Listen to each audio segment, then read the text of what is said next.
Hey, welcome to Massive Iron Live. How you guys doing? It's Friday, October 6th. How's my camera doing? Friday, October 6th. Welcome to the party. Massive Iron Live Q&A. I answer your questions and play around with my camera.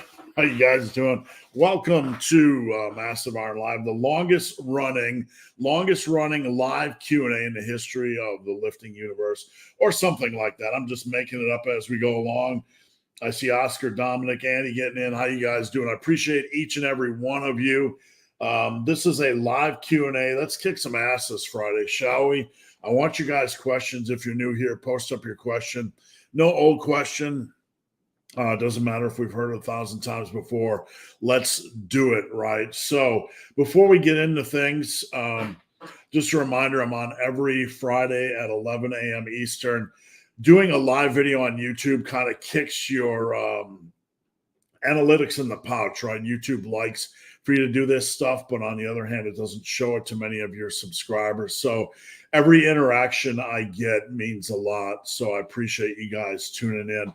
Before we get started, if your questions don't go through, it's not me throttling you. It's not me blocking you. YouTube is funky, right? And sometimes you need to shorten your questions, reword them. YouTube can get triggered over certain words and put them like in a comment filter and all that kind of crap. But if your questions don't go through, you can head over to Instagram, app at the barman, slide into my DM. Snoopy, stop that. He's over there. Never fails. As soon as Massive Iron Live starts, we get the dog humping going on. Snoopy, I'm literally going to get out of this chair and chase you down the stairs. So check this out, guys. I answer every question for free during the week. I'm not just doing this to make money. I'm here to help you guys. And I'm glad I get to do this for a living, right? I mean, talk lifting for a living. So before we get started, just a couple of things real quick. Just a reminder, if you need coaching, check out the coaching tab. Losing my voice already. Check out the coaching tab at superlivingtoday.com. I'd love to work with you. If you just want to inquire about it and ask a few questions, go right ahead. No pressure. I never pressure anybody into coaching. But if you want to get into coaching, I guarantee I'm going to give it my all. I don't just check in once a week via email and do the spreadsheet nonsense that so many coaches do.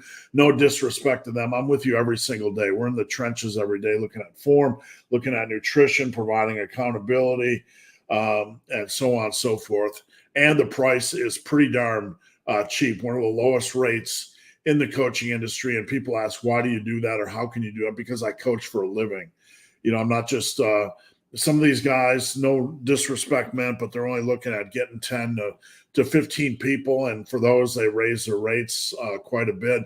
I could do that as well, but don't like to do it. So also Team Massive Iron, teammassiveiron.com is a website. If you want to get off Facebook, take a break from Facebook, come over to teammassiveiron.com. Now I got a special message for those of you on Team Massive. I want to remind you guys, I'm there for you, right? So don't hesitate to post questions, form videos, even DM me questions. I'm there for you guys. And don't ever feel like you can't reach out, because that's why I am there. Now, also at superlivingtoday.com. Check out the workouts tab. I have tons of workouts. I have something called the Massive Collection, which is 354 pages of workouts. So just jam-packed. I have courses, a bench press course, the Massive Iron Bulldozer course. I have supplements if you want whey or creatine. Not a supplement company, but these are good products. The whey protein tastes great. I've been in the supplement industry a long enough time to know what's crap and what's not crap, and the stuff I put out is not crap.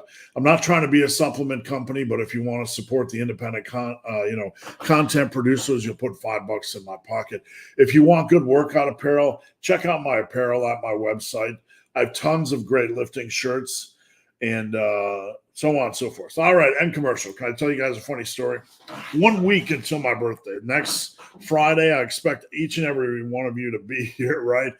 Come by for my birthday next Friday. Make my day, would you? I'll be 56 next Friday, on Friday the 13th. I was actually born on Friday the 13th. I feel damn good to be where I'm at.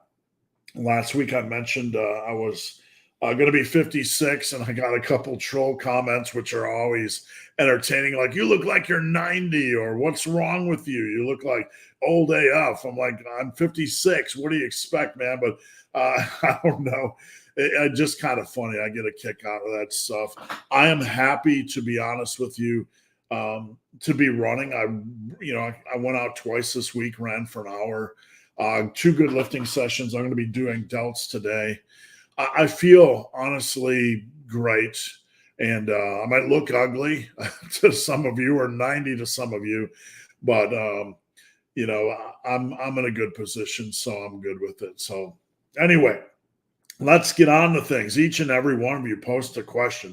A reminder, if you do post a question before live starts, you get a chance to win a free shirt, hoodie, weight, creatine, or Team Massive membership. And I might give out more than one. All right, so let's roll, guys. Tim from Team Massive, looking great, looking stacked, looking jacked, looking ripped, looking rippled, looking dimpled, all kinds of stuff. Tim trains hard. Welcome, Tim. Thoughts on doing RDLs and heels? The first thing I thought of, Tim, was high heels. Okay, sorry, my wife wears a lot of high heels. I was picturing Tim in high heels. I wear heels on my squat day. It doesn't matter. Whatever feels good. What we want to do on an RDL is drive our glutes back to lower the weight. And if you get a better hammy feel with a slight heel, by all means, use it.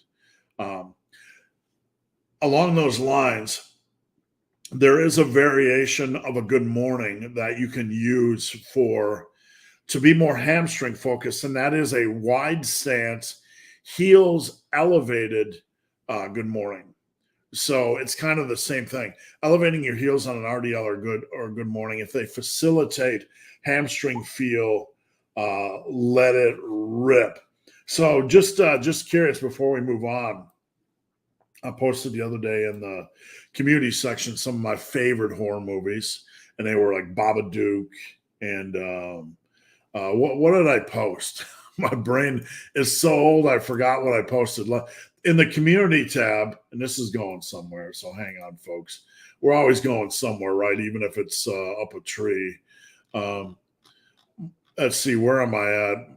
I posted in my October challenges, and I don't even know how to get these stupid. On my October challenges, I said, watch my favorite 5 horror movies: Babadook, The Strangers, Wolf Creek, Let Me In, and Sinister. So any horror movie you must watch this season.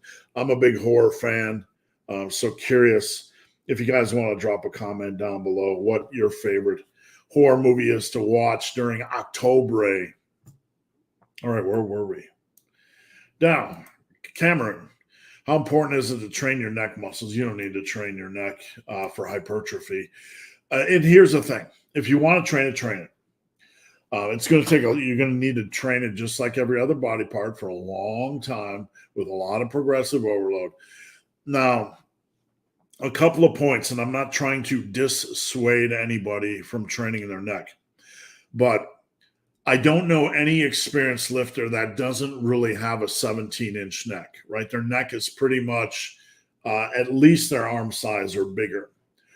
That's just from indirect work. That's just from existing and bringing up total body muscularity. Now, I do know scientifically that a 17-inch neck generally correlates to some degree of sleep apnea.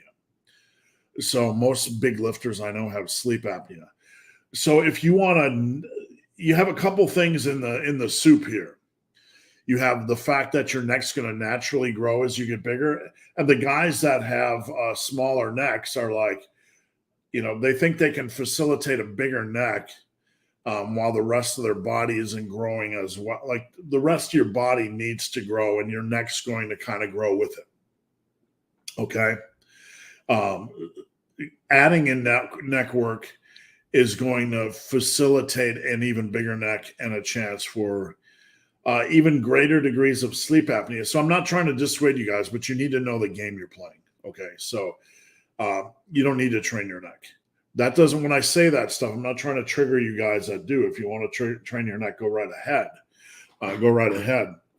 But it's like training calves or abs or whatever. You know, you don't just add in a couple of sets and it's going to provide value.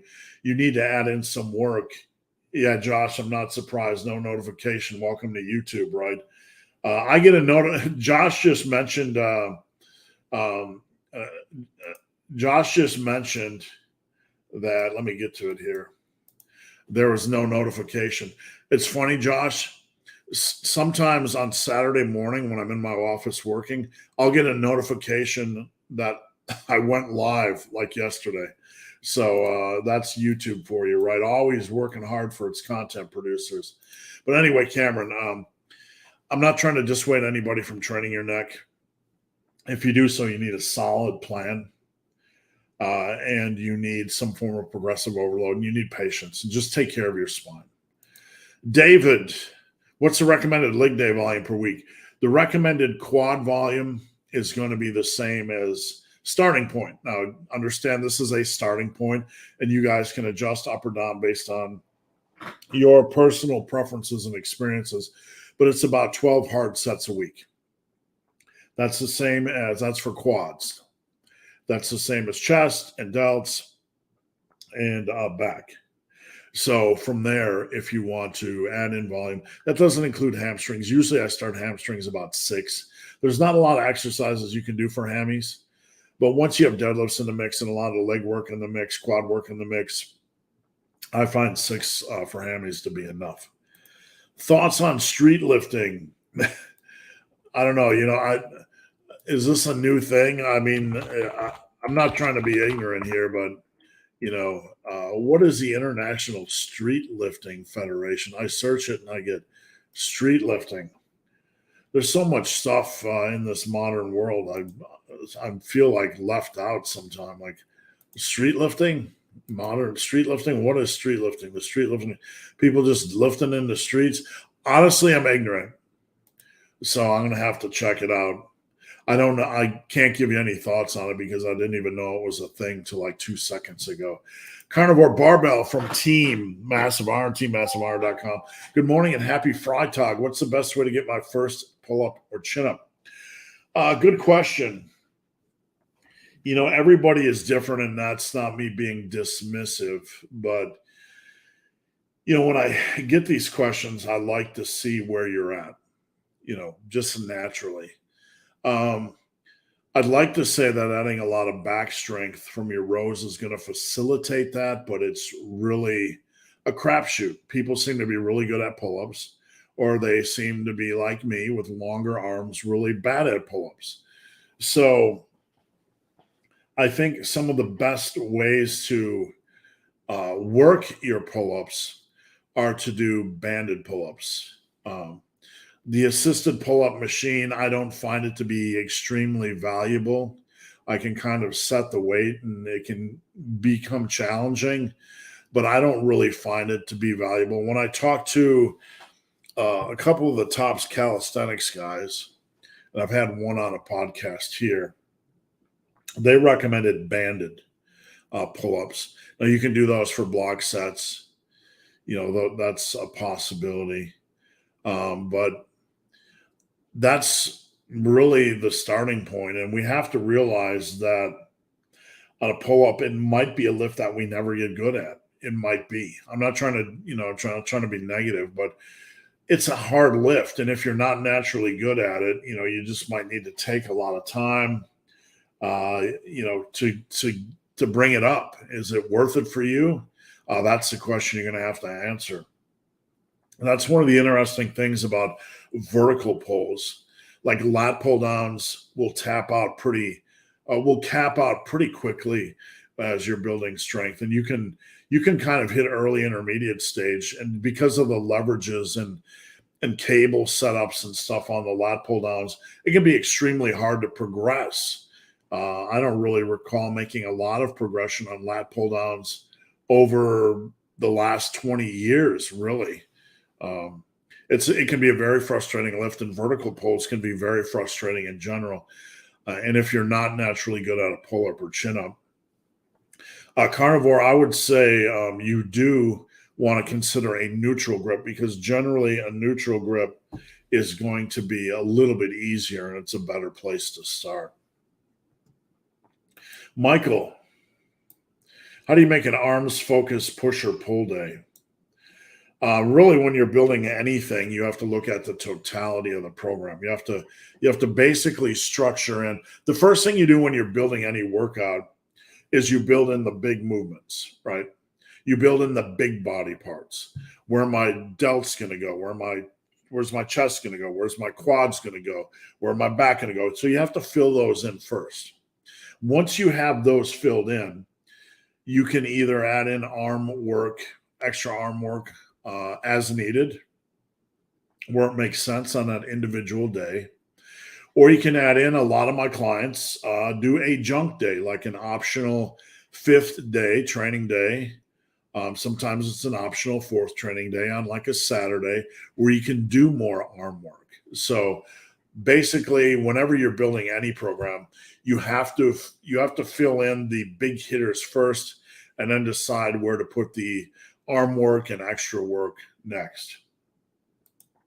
Christos, what's your favorite Halloween movies to watch? I mentioned those just a little bit. There are obviously other movies that I really, really enjoy. Some movies I enjoy that my wife doesn't really care for.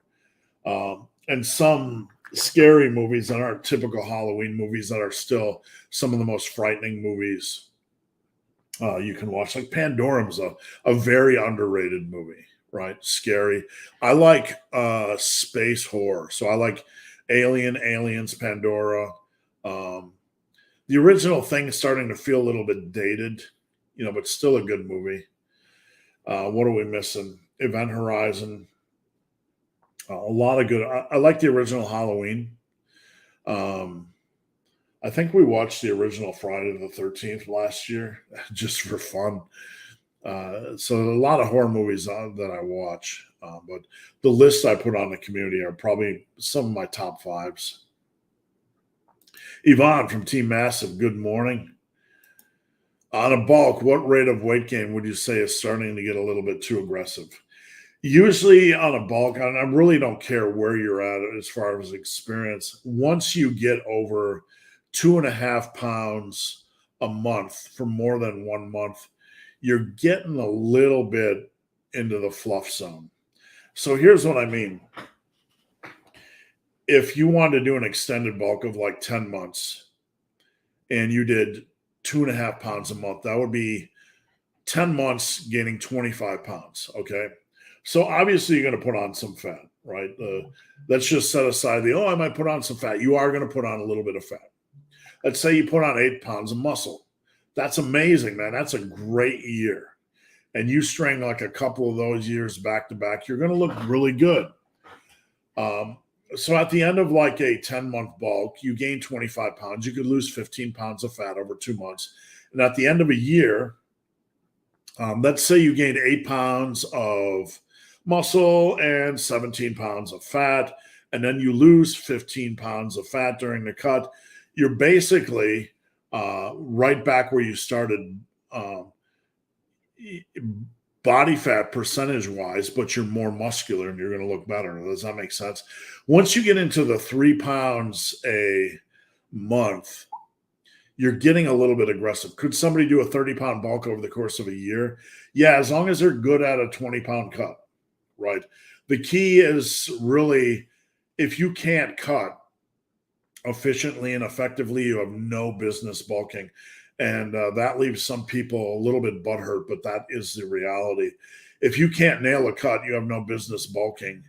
And when I say this, I always get a few comments from the boo-boo babies that don't like to hear it. But look, we're adults. Let's grow up and be real here. If you can't execute a 15 to 20 pound cut, You have no business bulking aggressively. If you can't execute a 10-pound cut, you have no business bulking at all, because all it's going to lead you is to fat gain. So, when it comes to the bulking and cutting game, is it super efficient for gaining muscle mass? Yes, I stand behind it 100%.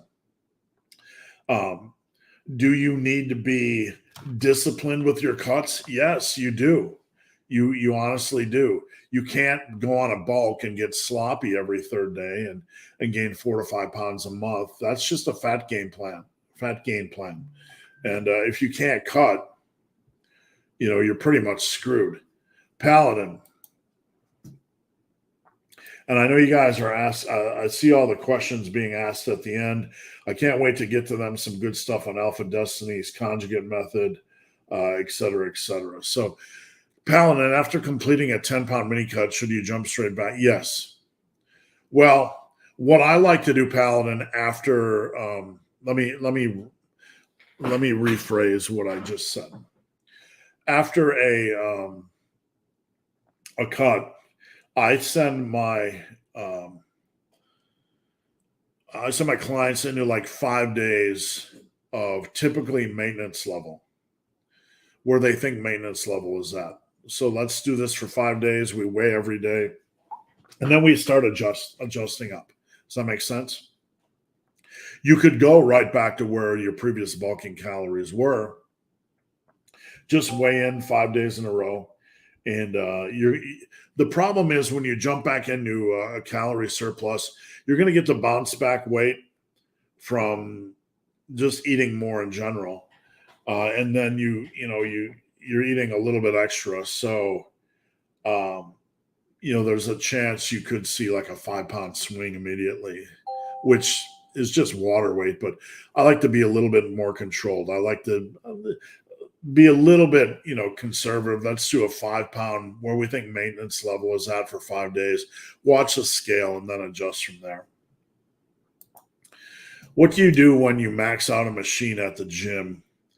Good question. There have been some leg extension machines. I mean, it depends on the cables, right? You just never know what you're gonna get at any specific gym. But I've maxed out some leg extension machines. I've maxed out some cable stations for tricep extensions. And I think maybe even a few machine plate-loaded overhead presses or chest presses or whatever. At that point, you really have a couple options. And this goes for any lift, really. If you max out your dumbbell rows because you have no more dumbbells, if you max out weight on a home gym because you don't have any more weight on, say, like a deadlift, whatever the case is, you have to ask yourself, is this a big hitter? Sometimes, like I maxed out weight on dumbbell rows. I literally leveled up beyond where I could level up, beyond what any reasonable dumbbell, I don't need to be doing 350-pound single arm dumbbell rows, right? So I kind of capped that out, and we use this thing as an example, and it's the same thing. I typically do one set for each arm just to hold it steady, because I have this mental tick where I don't want to lose strength on the one arm dumbbell row. If it's a very valuable lift, you could go in and just do 1 or 2 sets to hold the strength. But what I would do is, probably because it's a machine, I would ask myself, is there anything else I can do equal to replace it? You could also do bulldozer work, rest pause work, or block work and use it as a finisher. So let's say you cap out on leg extensions, right? Whatever it is. You could go in and say, I'm going to do a 2-minute block set. What's a block set for 2 minutes? You rest as much as you need, but you try to get as many reps as you can in 2 minutes. So let's say you got 33 reps, rest. Doesn't matter what your rest periods are. You got 33 total reps in 2 minutes. Next time you could try for 34. Next time you could try for 35. You know what I'm saying? So there is room for progression. You just have to do it wisely. Rest pause or block work is one way to do it. But I would put that exercise at the end of your training day. Does that make sense? Elliot, can you explain the 5, 10, 10, 20 bench protocol? Sure. One day, way back in about 13, 14 years ago, I was training in South Carolina when I worked for Muscle and Strength. And this was after I'd been the fat power lifter and got my bench up over 400-ish and all that kind of stuff. So I decided to just try something. I decided to put 185 on the bar, and I did 5, then I did 10, then I did 10, and then I tried to get to 20. To me, there's something magical about doing a 20 rep set on bench. It's just kind of fun. That's just me. So I hit 20. So I'm like, next time I'm going to add 5 pounds. That's kind of how it works. If you don't like the 4 sets, you can do 5, 10, 20. You're doing the 20 semi-fatigued, but also you're really, by ramping this up a little bit, it has kind of a weird impact on your central nervous system, where for me, the third set almost feels lighter than the second set. There's some kind of a central nervous system conditioning thing going on here. And I've run into other coaches that have experienced the same thing, whether on low rep sets or on high rep sets. I also have a lower rep protocol where you put the same weight on the bar and you do 3, 4, 5, 6 plus, or 6 and 7 plus. And as you move along, your central nervous system almost gets more and more involved, or more and more awake or aware. And like the third or even fourth set, you start to feel more confident. You start to feel like the weight starts to feel a little bit lighter, even if you feel a little bit fatigued. So anyway, long story short, I'm not going to get overly scientific about it. But I will tell you, when the rubber hits the road, I decided to turn this into a workout on Muscle and Strength. And to my surprise, more than any other bench program I've ever put together, this produced faster, more quality, consistent results than any short-term program. Now, there could be a couple reasons for that. Number one, you could take the average gym bencher who's just doing low rep and maybe some garbage stuff and friend assisted stuff, and you put them on this and they're forced to do more volume, and all of a sudden their bench goes up, right? This also encourages strength endurance, which is going to help drive that bench up. It just is. Sometimes we have a tendency to under volume bench. So I hope that helps some. I think anybody that's serious about the bench should give this protocol a run at some point. And just see, like, most people I know that run it, including clients, add at least 20 pounds to their bench. Maybe you start at a 15 on the last set and you move to a 16 or a 17 or 18 or 19. 4 reps is a big substantial increase when fatigued, especially, when you put that into a 1 rep max calculator. Now, John asked, and I saw this prior to, and Elliot, I'm going to give you a Team Massive membership, a whey, a creatine, a t-shirt, hoodie, whatever you want. Hit me up on Instagram at Ben the Barman, or email me benthebarman@gmail.com. Good question. John, Max Taylor uses PCT as a natural. Who is Max Taylor? Okay, I'm going to give you guys my opinion. Is Max okay? Max looks pretty juicy at some. Max looks occasionally a little bit juicy. Okay, I don't know who Max is. Some of his pictures look good. Some of it look TRT-ish. I don't know. I don't really care. I'm not trying to frame anybody. Not my business. But I'm just being honest with you. Do you need PCT, post cycle therapy, as a natural? Back in the day, when I was running my forum, a lot of guys were using pro hormones or messing around with pro hormones, and a lot of guys did PCT. The guys would spend sometimes a couple $100 on PCT, post cycle therapy. Estrogen boosters and testosterone boosters, estrogen blockers, testosterone boosters, whatever they're doing, right? There was a whole huge industry on PCT. It's funny because you never hear anybody really these days talking about post cycle therapy. Um, Even guys that are, SARMs goblins, and I never hear really anybody talking about pro hormones either. So is there any benefit as a natural? No. It's going to be a huge, colossal waste of money. Just a colossal waste of money. What are you going to do? Buy 120, 90, $150 worth of post cycle supplements? I mean, they're not cheap. And even if you buy one or two, usually it's just more than one. Maybe you buy one comprehensive post cycle therapy supplement. You're spending money you don't need to spend. You're not post anything. Your testosterone didn't crash, or is not going to crash. You're not trying to keep your testosterone levels up. So no natural needs to waste any money ever on this, ever. I don't know what Max Taylor talks about. I don't know what he's doing. But I will tell you, never need to spend a dime on that. In fact, you guys, I don't care if you go with me, you go with someone else. You guys are better off spending that money on coaching than you are any of this nonsense. Zach, happy Friday.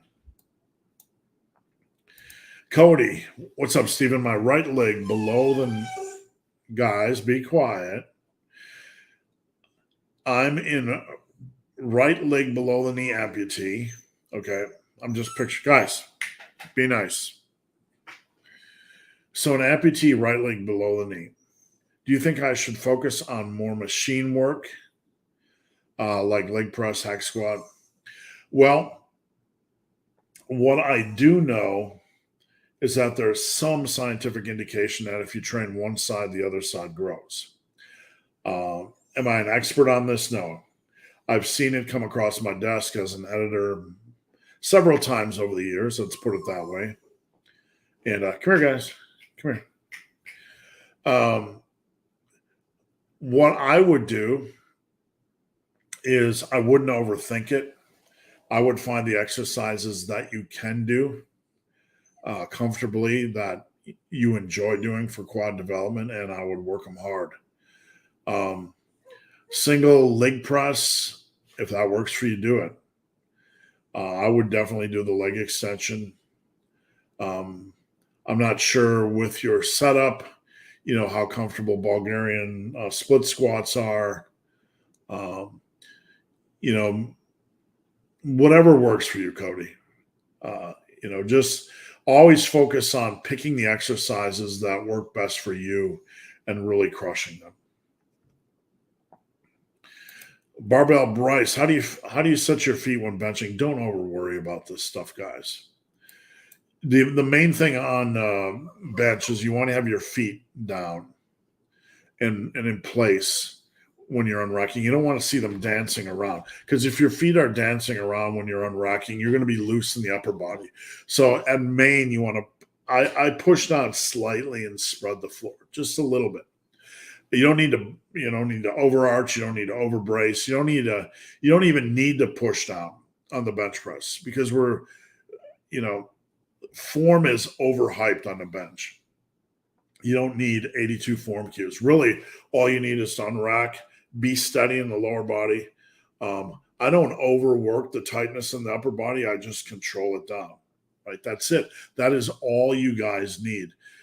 And I've taught this for years. And we went through a period where powerlifting kind of ate bodybuilding, and you had hypertrophy folks or even off-season powerlifters doing 8,000 form cues like their competition setup, in the off-season. It's hard to sustain good benching competition setup when you're doing 10 reps. Something's going to give. Typically, So don't worry about feet. I just don't want to see dancing feet, because if your feet are dancing, your upper body's probably so loose that it's not really going to allow for a focused bench. Does that make sense? Are your typical superhero physiques attainable naturally? Um, even it depends on what era you're in. I don't even know what Daredevil looks like now. Daredevil, back in my day, even somebody like him, you could probably say he looked rather natural. Even Spider-Man to a degree. But I don't know. It really depends on who you're looking at. The movies have kind of tamed that a little bit and shovel that more towards the natural side of things, even though like some of these guys are obviously taking a few things. All right. What are your thoughts on having a slight round in the back during deadlifts? Well, we gotta define what we're rounding here.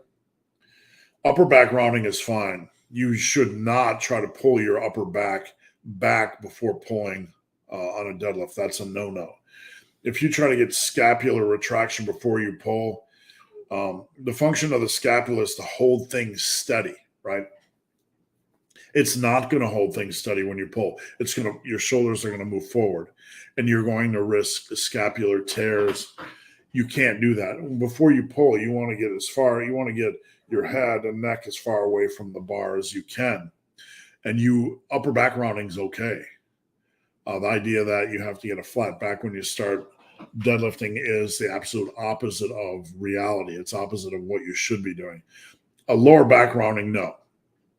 If your lower back rounding is going on, something is wrong with your setup. Likely you start too far down, and when you pull, your hips rock up and your lower back rounds, or you start too far forward of the bar.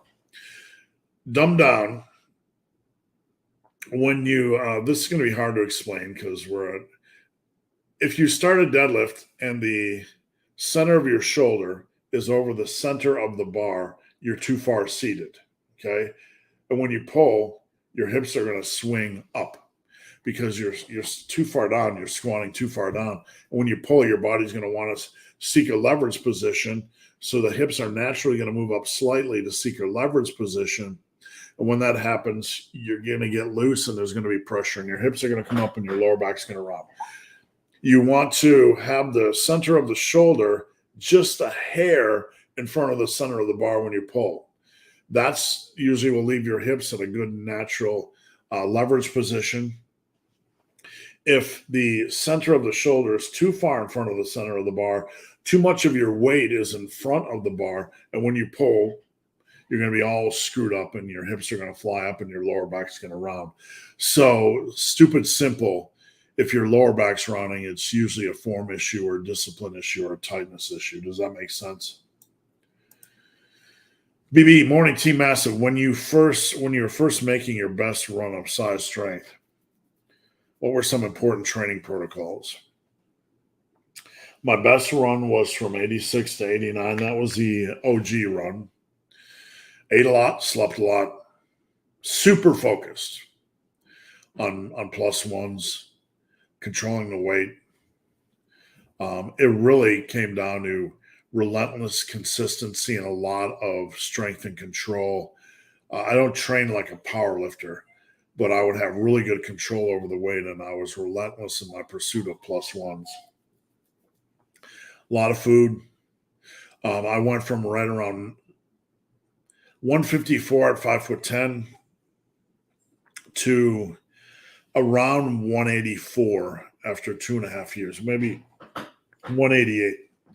Certainly not an aggressive bulk, but I gained about 24 pounds in 2.5 years, and that facilitated a ton of mass. I basically did a bulk for 2.5 years straight out of the gate, and I would take sleep seriously. I really, really would.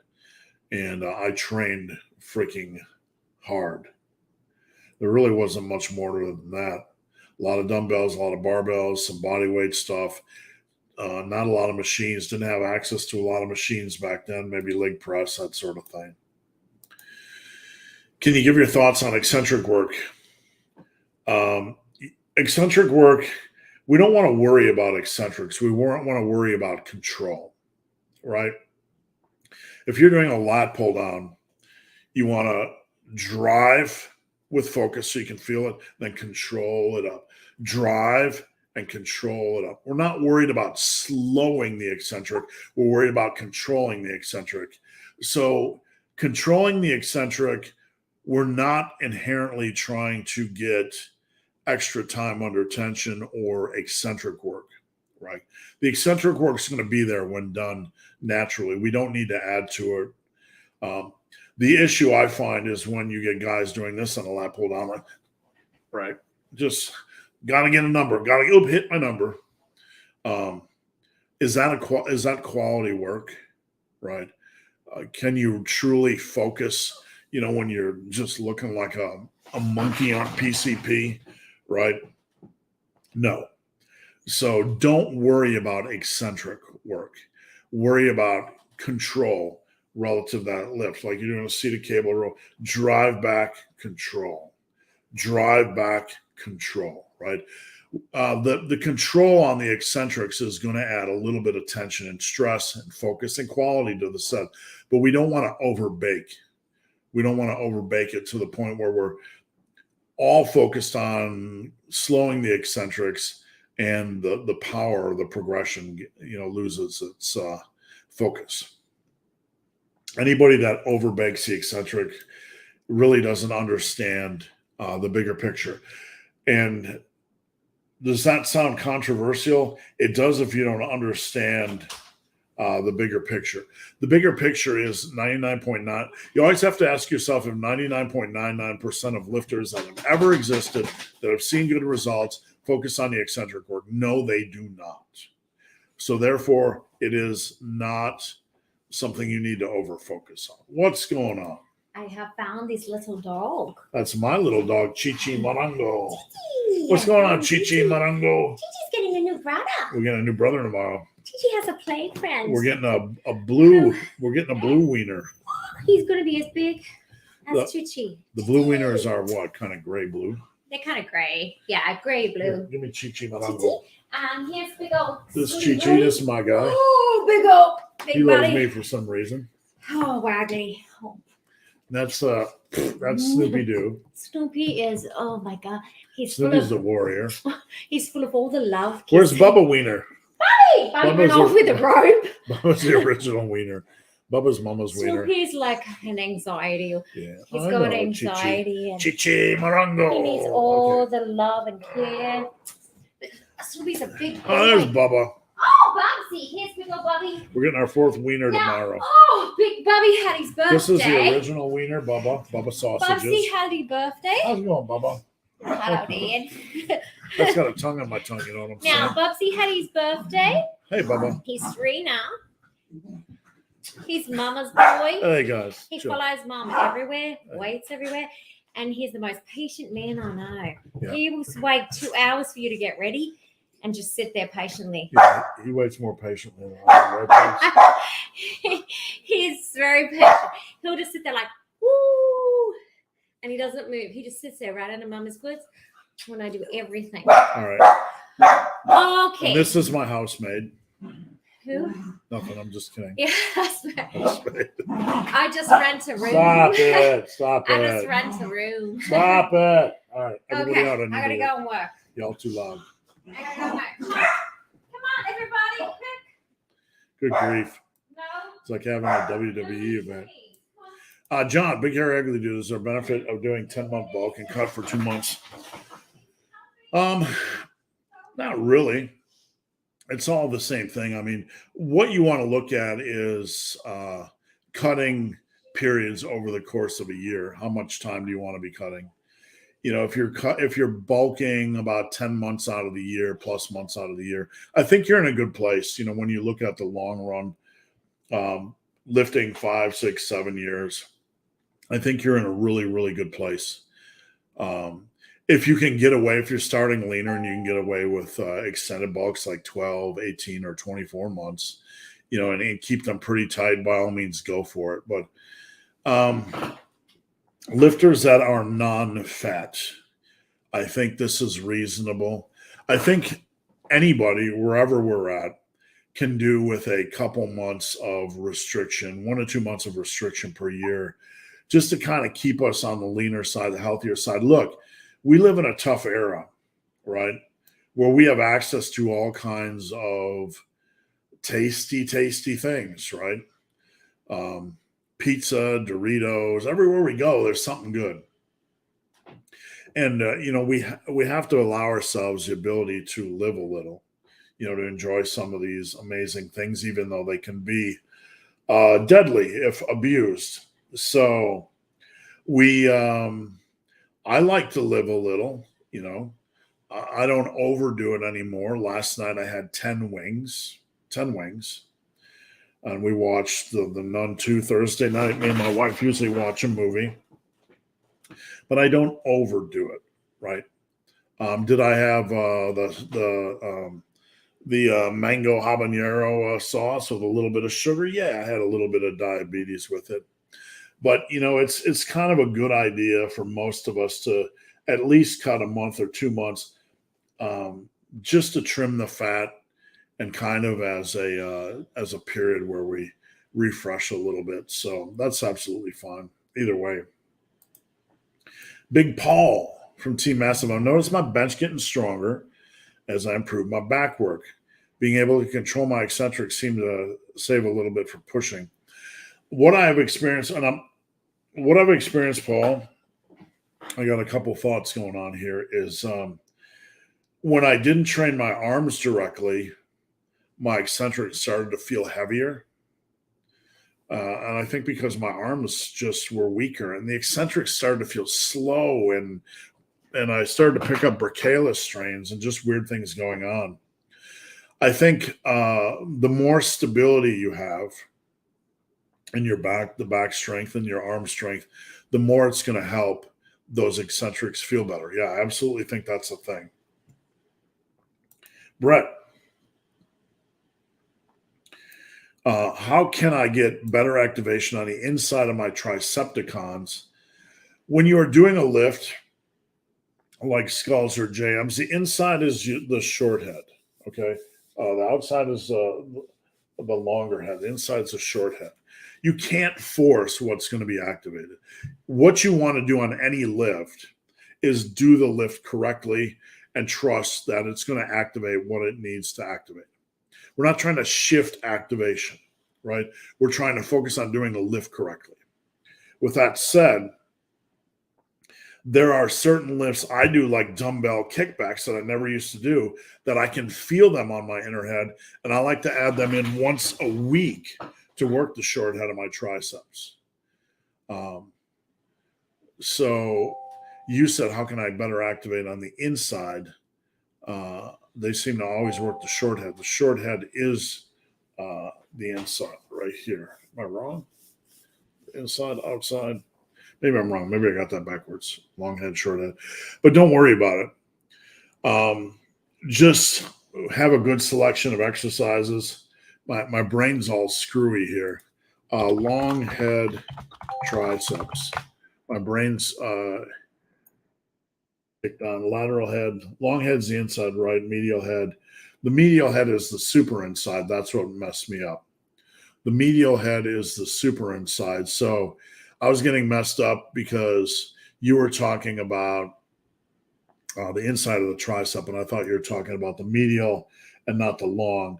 Let me just show you guys what I'm talking about here so you can better understand. This will help if I can pull up this image. Hold on. I'm going to pull up this image and you guys can get a better understanding of physiology. And if I can get it to adjust here. Okay. Present, share screen. So let me remove that. I'm not sure why this won't shrink down, but there we go. So when you said the inside, I thought you were talking about the medial. The triceps has three heads. You have the lateral head, the long head, and then the medial. So I thought you were focusing on the medial. When I do dumbbell kickbacks, I can feel the medial more, if that makes sense, compared to like extensions. When I do like extensions, I can feel the lateral a little bit more. What I really want to encourage you guys to do is don't overthink it. Just get a good mix of triceps exercises, get a good mix, JM sculls, but always keep these natural. What I found on triceps exercises is when we try to overbake them or change them, we end up putting strain and stress on the elbow. So always keep these natural, have a good weekly selection of triceps focused exercises, and you'll be fine. Brett, how do you deal with anxiety going into a lift? Good question. I've been there. Okay, so when I was at my strongest, doing a heavy bench or a heavy squat, it came with a degree of anxiety. Number one, I was benching alone. There are videos on this channel where I'm doing a 500-pound bench with chains, right? It's not raw. It's with chains and a slingshot. So without the slingshot and chains, it'd probably be about a 420 raw-ish. But there's a lot of anxiety because unracking by yourself is scary, especially when it's a lot of weight. I had safety catches, but still a lot of stuff can go wrong. 500 pounds, is a lot to unrack.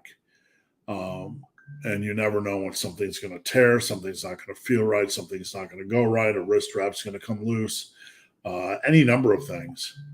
On squats, a lot of anxiety.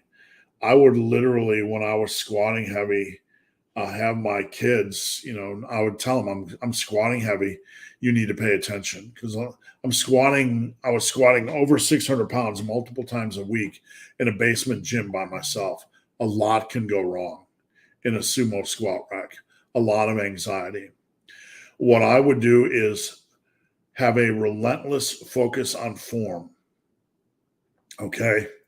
A relentless focus on form. I would focus on form and not the weight. The weight I knew I could move, even though it gave me a degree of anxiety, but you have to fight back in your brain and say, I know I can move the weight, but I have to focus on form. I have to stay calm and focus on form. That's the key, because if you lose that focus, all hell's going to break loose. Do you split lats and upper back when tracking? No, I do not. I have a good mix, usually in my world, at least 60-40 for vertical pulls and horizontal pulls. I do more horizontal rows than I do vertical pulls or rows. So it's either 60-40 or 2-to-1 ratio. And a lot of people ask why. Lat pull downs just cap out super easy for most people. So I still do them, but it's just kind of an extra lift on the day. I'm not really good at pull-ups. And there's nothing wrong with doing pull-ups. If you're good at them, do them. One of the big reasons why I do a little bit more horizontal rowing than pulling is because I believe there's more value in them. Not pull-ups are great exercise. I'm not saying there's not a lot of value. I'm saying there's a lot of value in a lot of heavy rows, and those heavy rows are going to grow your lats as well, right? We kind of think, the dumbbell row is just going to grow the upper back and not the lats. Bullcrap. It's a compound movement. And we like to compartmentalize these movements a little bit too much. And we like to dumb it down where like everything has to be like 50-50 because there's two muscle groups. We 50-50 things. That's not the way it works in the real world. In the real world, some lifts just kick you hard. meaning they're really potent. They're really great for development. And relying more on those lifts, why would I rely more on a lat pull down, which has basically been capped for 25 or 30 years, when I have seated cable rows and dumbbell rows and barbell rows and inverted rows and all kinds of rows that are just crushing my back and just with great room for progression? Why would I over rely on lifts that have kind of run their course progression wise when I have so much to get out of these big lifts? Does that make sense? All right, you guys have some really great questions. We're almost an hour in. We're doing great this week. Keep the questions coming. And please just encourage you guys to tune back in and watch this. Every minute of watch time helps, especially with these lives. How much experience? No one's ringing my doorbell. That's the chime from Team Massive. Someone said somebody's ringing your doorbell. That's the chime from Team Massive, actually. Sorry, I was going to yell down and tell the dog to shut up. Hey! Sorry. How much exercise variety should you have per muscle group? Well, I just looking at the starting points, you have about 12. This is just a starting point. It's not a rule. You have about 12 hard sets per week per major muscle group. Back, shoulders, delts, or no, delts and shoulders are the same thing. Back, delts, chest, and quads, right? So that's about 4 exercises a week, 3 to 4. Start at about 4. If you want to split some of those every other week and do leg press one week, hack squat the next, right? Good. Maybe lunges one week, Bulgarian split squats the next, good. So you can split those up. You don't have to split up everything, but some exercise variety is going to be good because every exercise brings something different to the table. They're not always equal. So when we're looking at overall stimulation, if we can squeeze in a couple more exercises over a 2-week block, then we're doing pretty good, right? I typically, at any given time, have about 6 exercises over a 2-week block that I do for every major body part, typically. Some 5, some 7. So, for example, always bench, a dumbbell bench. Sometimes I incline dumbbell bench, a barrel press. I sometimes do pec deck. I sometimes do plate loaded chest press. I sometimes do the iso hammer chest press. So I'll alternate between the plate loaded chest press and the iso hammer, which is more narrow. I can feel my chesticles right now doing that. I'll alternate every other week on those. Sometimes I'll alternate every other week on dips and barrel press, sometimes on barrel press and pec deck. So I wouldn't, like, if we make exercise variety become the idol that we worship, then we're kind of missing the point. We want to add some exercise variety, and that's good for hypertrophy, right? But we don't want to make it the idol. If we can add in a couple of, basically, I ask myself, what are the potent exercises that I would like to do every, within a 2-week block? What are the exercises I want to do every week? Squats. I don't like to do squats every other week. I lose my focus. I feel like my connective tissue deconditions a little bit.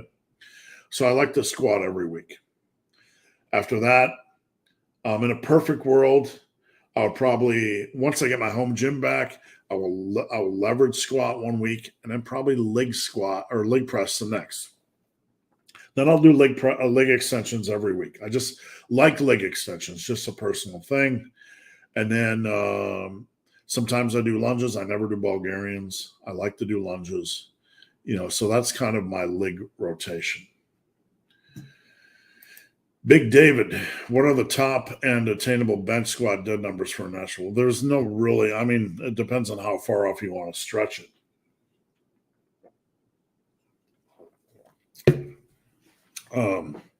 3, 4, 5 is pretty much the ultimate goal. If you're just an average lifter that wants to get as much mass and strength as possible, and you get to 345, then you are top tier. You're gym elite. I don't know, the guys I have that are at 345, they're gym elite, and they're pretty rare. So if we are interested in strength and not just mass, then 345 is kind of the top tier. Below that, respectable, 275 on bench, 365 on squat, and deadlift probably 465. So you're looking at like about 100 pounds down. Dumbbells and donuts. Can you talk us through the fundamentals of a JM press? The most common mistake on a JM, okay, it's hard to do this. And once I get my house, I'm going to be doing a lot more. I'm going to be doing tutorials, actually in gym. But a JM press, you want to have, I take a natural grip, kind of a close grip bench press grip. And you unrack kind of with your close grip bench grip. Common mistake is we try to force it too narrow. Okay, watch my elbows. Okay. So you get that internal shoulder rotation, right? Either that or it's the BHUD dance move. All right, bad humor. But you have your close grip bench and you move it in, you get internal shoulder rotation. So when you're bringing it down, you get some funkier things going on. Wider, you get external shoulder rotation. That's the opposite BHUD dance. You get external, internal. There, I just taught you guys how to dance. If you don't know how to dance, you can just do the bench press dance. We just created something very spectacular here on Massive Iron Live, the bench press dance. Okay. So you want to have that natural close grip. A mistake is forcing it wide, forcing it narrow. From there, some people like, gotta drill my elbows at my side because that's good form, right? No. Allow the elbows to rotate naturally. Each of us has different limb lengths and leverages, and we want to unrack and we want to let it go down here, not all the way down to our neck, because for some of us, if we go too low, it gets unnatural. It puts some really weird shoulder stress on. So we lower it towards our neck to a natural position of power. Then we press up, okay? It's just like this. Some people think you got to be like this, right? No, that's how I find the JM press's best run. I hope that helps a little bit. And out of that, you got the big, hairy, ugly dude bench press stance. All right, that's enough of that. Max Smith, if you lift more, the shit that happens during live, oh my goodness. If you lift more on the second set of an exercise, do track that first set and make that first set, or do. Okay, if you lift more in the second set, so you're ramping up in weight, do track that as the first set and make the first set you did another warm-up. It depends on the context of the program. So like the 5, 10, 10, 20, where you're using the same weight, but you're not going all out. It really depends on the context of the program, Max. I mean, don't overthink it. We want to have enough tough work per body part. And some of this is, look, if I am doing 315 by 10 on bench as my first working set, but I do 295 by 10 on bench as a set prior to it, is that a working set or a warm-up? That's going to be a pre-fatigue set because that's really impactful, right? It's not easy. So you get to determine in the context of your program what's a working set, but don't get caught down in semantics. What's a working set? What's not a working set? See the bigger picture. Keep your eyes on the bigger picture, right? am I working this body part hard enough over the course of a week, right? Some of it is nuance, but we have to keep our eye on the bigger picture. Big Chris, morning, Big Hairy Ugly Dude. Good morning. It's now afternoon. What are your favorite leg accessories that don't require a machine? Obviously, you have lunges, and a lot of people like to do the walking lunges, which is fine. You can do the alternating lunges. I prefer alternating. If you have a safety squat bar, beautiful. I think a safety squat bar at home is one of the best things you can get. You can strap it on and do Bulgarians. You can do lunges. You can do, squats. I think it's a good tool for the home gymmer.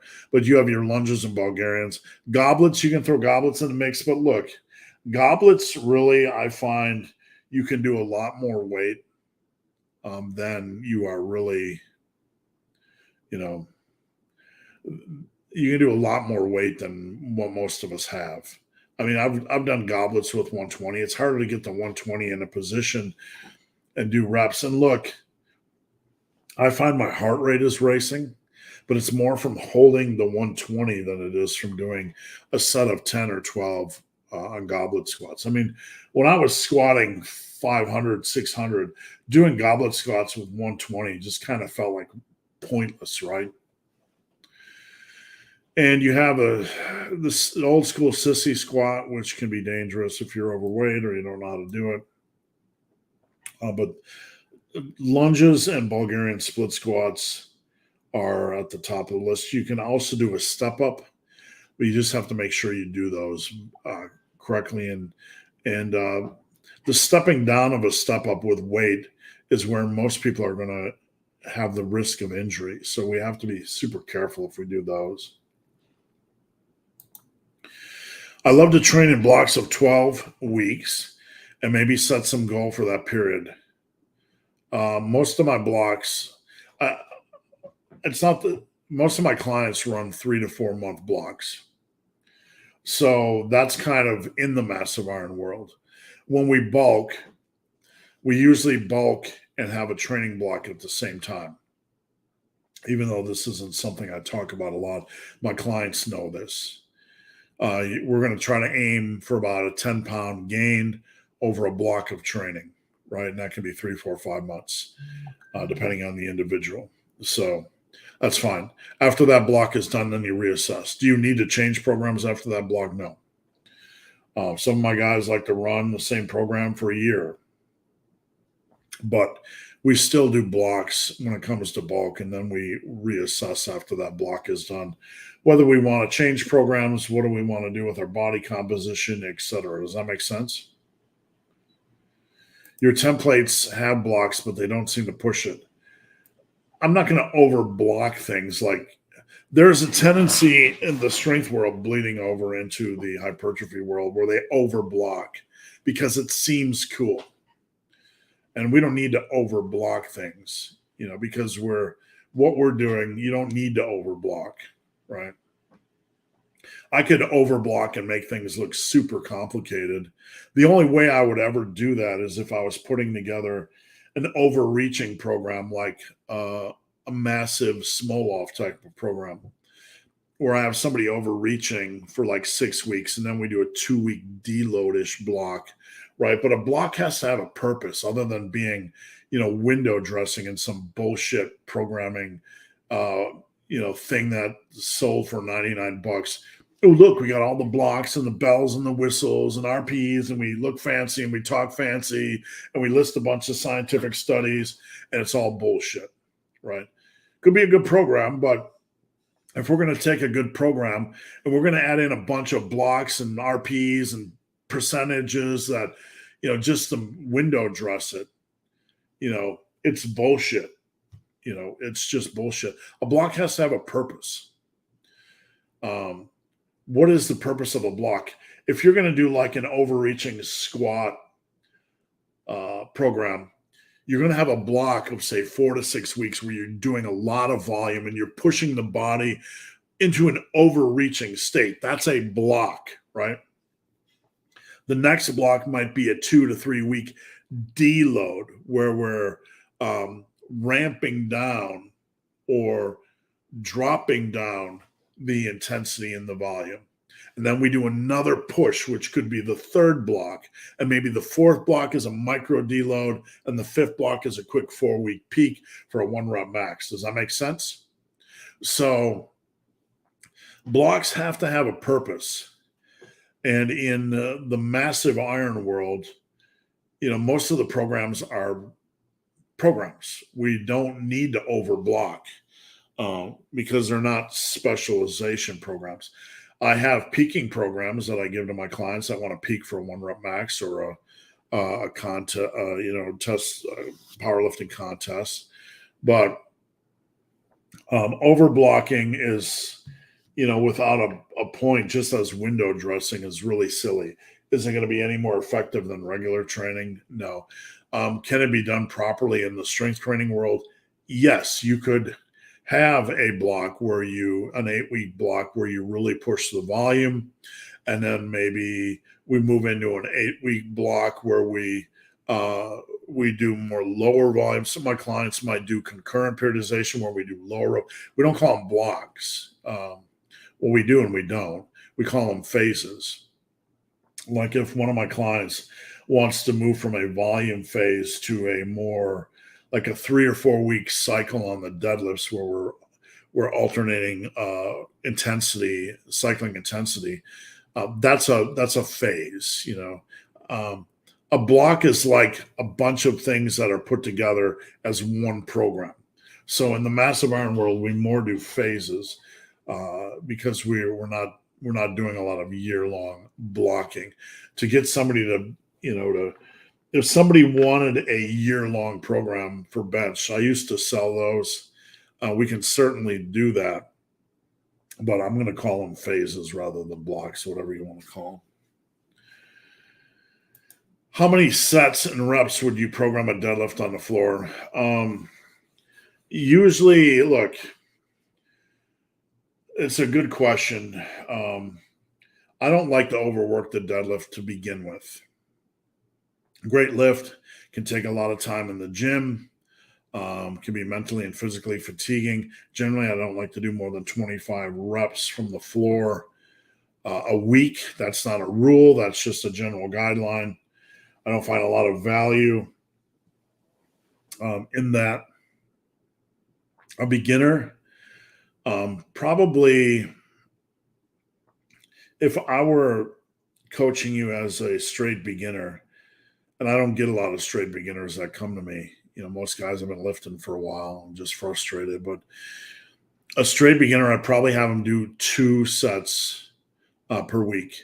Very light, very, very moderate until we get form nailed down. Then we would move up. John, will the app be ready for beta testing this month? Probably not this month, but it will be ready by the end of the year. I am putting together a training tracking app. We've been working on this for months, and we meet via video every Sunday and discuss it. And our goal is to make it the best or one of the best in the industry. We're going to be anybody on Team Massive is going to have a chance to beta test it, give us feedback. We're really going to take our time and work out the bugs. Stan, I was going complete novice and lack of muscle due to my long-standing lower back pain. I want to use a deadlift to try to recover. What I would recommend is doing what I talked about this week is like a block pull or a rack pull from a few inches above the ground, or even a hex bar from a few inches above the ground. There's also these lifting blocks you can get at like Titan Fitness, or you can get something similar in your country, which allows you to elevate the bar off the ground. If you have lower back pain, I would do a little bit of bar elevation. I don't know if that's the answer you want to hear, but that's probably the best answer. You're going to get still a lot of lower back active or upper back activation, but you're going to get a little bit less lower back stress. John, do you think that some guys are Tammy, what's going on, Tammy? Tammy's here. Do you think that some guys are overthinking and analyzing bulking to not gain too much fat? Do you think some guys are overthinking? Yeah, absolutely. There are a lot of. I was going to invite Tammy on. I don't know if Tammy wants to come on. Tammy's a new client of mine. Do you think that some guys are over? Yeah, some guys are trying not to gain fat to the point where they don't gain muscle. Like they're so paranoid about gaining fat that they don't gain any strength or any muscle. So I don't know what to. I don't know what to do with those guys. I mean, I do and I don't. Guys like that, you got to kind of work with them. You got to kind of baby them a little bit and bring them over to the dark side, because if you don't want to get any fat at all, it's extremely difficult to to make any strength progress, to make any muscle progress.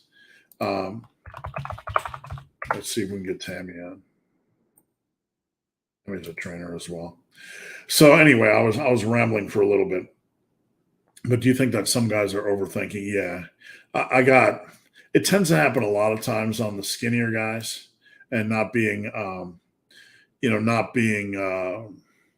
I hate to generalize, but a lot of the skinnier guys, when they eat a little bit, they feel a little bit more bloated, so on and so forth. So, Stein, how's it going? Stein, happy Friday. This did not like my early comment today. Sorry. No worries, Tammy. I just thought I'd give you the opportunity. Happy Friday, Jeff. Steve, what do you recommend for extra core training? Any ideas for weighted? Well, I was just talking with was it with Tammy yesterday? I talked to so many people about this stuff. Core training is like,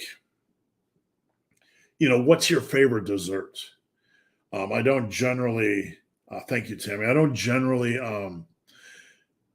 plug in certain core exercises unless somebody needs some base level stability. So we could start with planks, right? If you're just a noob and you need base level core stability, but those are boring. You can do shoulder tap planks, which at least allow you to count 3, 4, 5. They're a little bit more engaging. From there, you can do whatever you want. I used to do decline sit-ups, with the feet brace and holding a plate. There was a whole backlash against spinal flexion ab work for a very, very long time. Like, never do spinal flexion ab work. Your spine, you're going to shit out your spine, right? It was kind of what you want to come up, buddy? Come here, buddy. Come here, buddy. Come on. We had kind of that whole backlash. I got you. Against spinal flexion ab work for a long time. Like no sit-ups, no push, or no sit-ups, no crunches, and you can do a little bit. I really like the ab wheel a lot because I think it's challenging, and once you can get up to speed on that, you have some good core strength. But really, there ab exercises, play around with them. There's so many good ab exercises and so many good progressions that I think that there's value in adding some in a week. You just have to find the ones that work well for you. Like, I don't have hip issues, right? But when I do knee raises or leg raises, hanging leg raises, they bother my hips for some reason. And I can't explain it because I have no hip issues. So it really comes down to finding exercises that work for you. This is my buddy. This is Chichi Marango. Hi, Chichi. I know thank you for cleaning my nose. This is my buddy. All right, where are we at? MG. Would it be wise to do a strength training program for 8 to 12 weeks and then switch? Um, Strength and muscle are the same thing for most of us, my friend. 8 weeks is too short to run any program, really, because the first 2, 3 weeks you're just going to be ramping up and getting used to the demands of the program, and you really don't start running. But look, strength and hypertrophy in the massive iron world are the same thing. The only difference is when you get really strong and you want to introduce some lower rep concurrent work, like Tammy, the new client of mine. She's a more experienced lifter, so we're going to introduce some different techniques because she's really strength focused. But a lot of her base is going to be the power building base. The base is the same, my friend. The difference really comes into, we get caught up in, I'm going to do a strength block and all we do is low rep work, right? You need a base work. You need base work. David, thoughts on chin-ups for building Bicepticons? Now, for those of you that are keeping score at home, hey, Snoopy made it into the picture. What's going on, Snoops? A chin-up is palms towards your face. A pull-up is palms away, or you can do a neutral grip pull-up. So, Snoopy, you're not going to take a dump up here, are you? He sometimes does that. He'll dump bomb the camera. A chin-up, you can do a chin-up or a reverse grip lat pull down biceps focused, or you can do it lat focused. When you do it lat focused, you're driving the elbow shoulder back, right? If you stand here and you drive the elbow shoulder back, you can feel the lat and the back work. On the other hand, if you pull with the biceps down, the elbow and the biceps down, you can make it more biceps focused. Now, you have to be pretty darn good at chin-ups to make them biceps focused. So I would say that's more of an advance. But if you can really crush chin-ups to the point where you can make them biceps focused, by all means. Now, real quick, I want to remind you guys that in December, I'm going to be on Table Talk with Dave Tate in Columbus, Ohio. So I just want to do a quick reminder. I'm going to be on that podcast. It's a super honor to be on that podcast. And I just want to give you guys a reminder to look for that in December and keep your ears open. I just went over to Instagram to send Tammy a link, and I saw Dave smoking a cigar. So, dumbbells and donuts. When you first started lifting, was there much focus on the aesthetic side? When I first started lifting, it was 1986. The only focus was on the big bodybuilders. I mean, Weider owned all the magazines, and it was all the Olympia competitors in the magazines. There wasn't really, you probably had a men's fitness and a men's health. And I don't know who was buying those magazines. That's not a dig. I wasn't. I didn't know the content at the time. I didn't want to be 170 pounds ripped. I wanted to be a bodybuilder. So those were the magazines I was buying. So when I first started lifting, I don't know if men's fitness and men's health existed. I don't. I really, really don't, because I was buying Flex and I was buying Muscle and Fitness, which was bodybuilding focused, and sometimes Ironman magazine when I could find it. Chichi Morongo, how you doing, buddy? You got something to say? He shakes a lot. He's like a little nervous little boy. When we got him from the breeder, I'm pretty sure the breeder didn't take good care of him because he was very, very nervous, and he was very skittish, like somebody was abusing him. So he just sits here in Dad's comfortable arms, and I take care of him. This is Dapple. If you can see this, the little spots are called Dapple. That's Dapple. So there's different types of markings on these little guys. Hounds are the best. I love hounds. Sam, Big Sam. Do you think the Meadows row is better? Let's focus on the word better than the dumbbell row. No. If so, what angle? better, and I talk about this a lot in the massive iron world. Better when you look at two exercises is almost always both. Okay. We can't say one is better than the other. You might feel one better than the other, and then we're going to use that one because it feels better for you. But when we get questions like, what is better, leg press or hack squats? What is better, dumbbell or barbell curls? The answer is almost always both. Use both. If we want to get really big, and we want to get really strong, the answer is almost always use both. Eradicate government. Not laughing at you. I'm laughing at the very colorful avatar. I'm trying to figure out what it is behind the machine gun.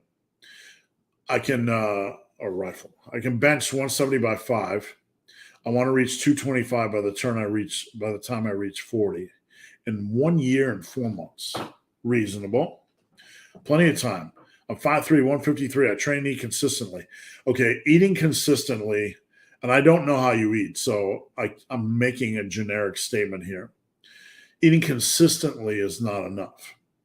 Okay, we have to eat focused for our goals. So a lot of people tell me they eat consistently, and maybe it's not as consistent as it should be relative to your goal.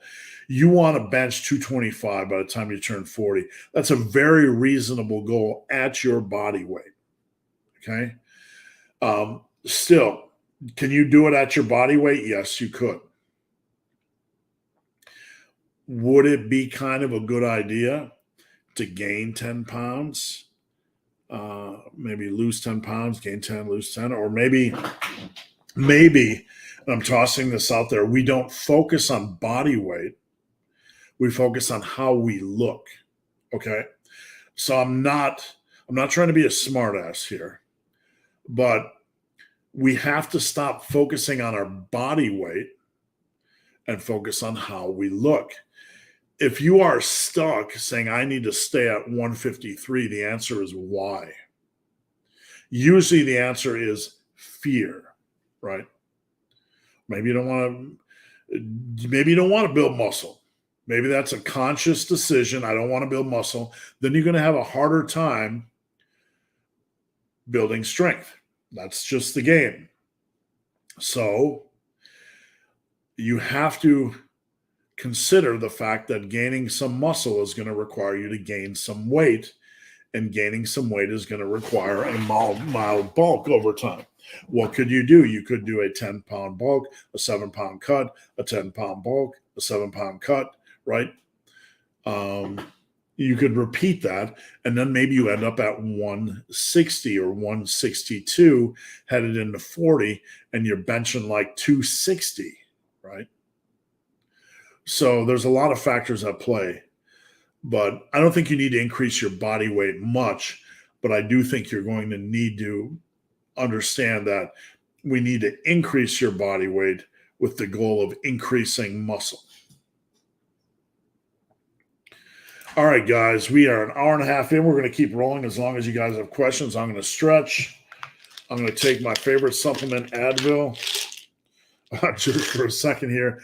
Before we move on, guys, I will stay on as long as you guys have questions. So keep them coming. A lot of great questions today. We're up at 69 concurrent viewers. Thank you. Big Friday, so I appreciate it. I got a bonus monster. All right. We stayed up watching The Nun 2. Thursday night, we watch a movie, usually movie night. I was super excited to watch The Nun 2. And it was a little bit scattered. So we stayed up a little bit late. All right. Dominic, happy Friday. Thanks. Andy's Kitchen Garden, woohoo. Oscar, one of my clients, good morning, happy Friday. And Rico, good morning, Rico. Steel Rat goes to the gym. Finally caught the live. Thanks for being here. Actually, I want to get the best shape of my life by 40. Any general tips, hire me as a coach, my friend. I'd love to work with you. Beyond that, join teammassiveiron.com. You get micro coaching, form checks. You get my help. But the best tips I can give you, man, focus on as much as you can animal-based and plant-based foods. As much as you can, not all. Focus on that. Find my best advice for anybody, people that don't know how to meal plan or meal prep or anything like that. Like, I don't know what to eat. Okay. Protein. What are your 5 top protein sources? Okay. What are your 5 top protein sources? I like beef. I like pork chops. That's not me. I'm just saying in general. I like eggs.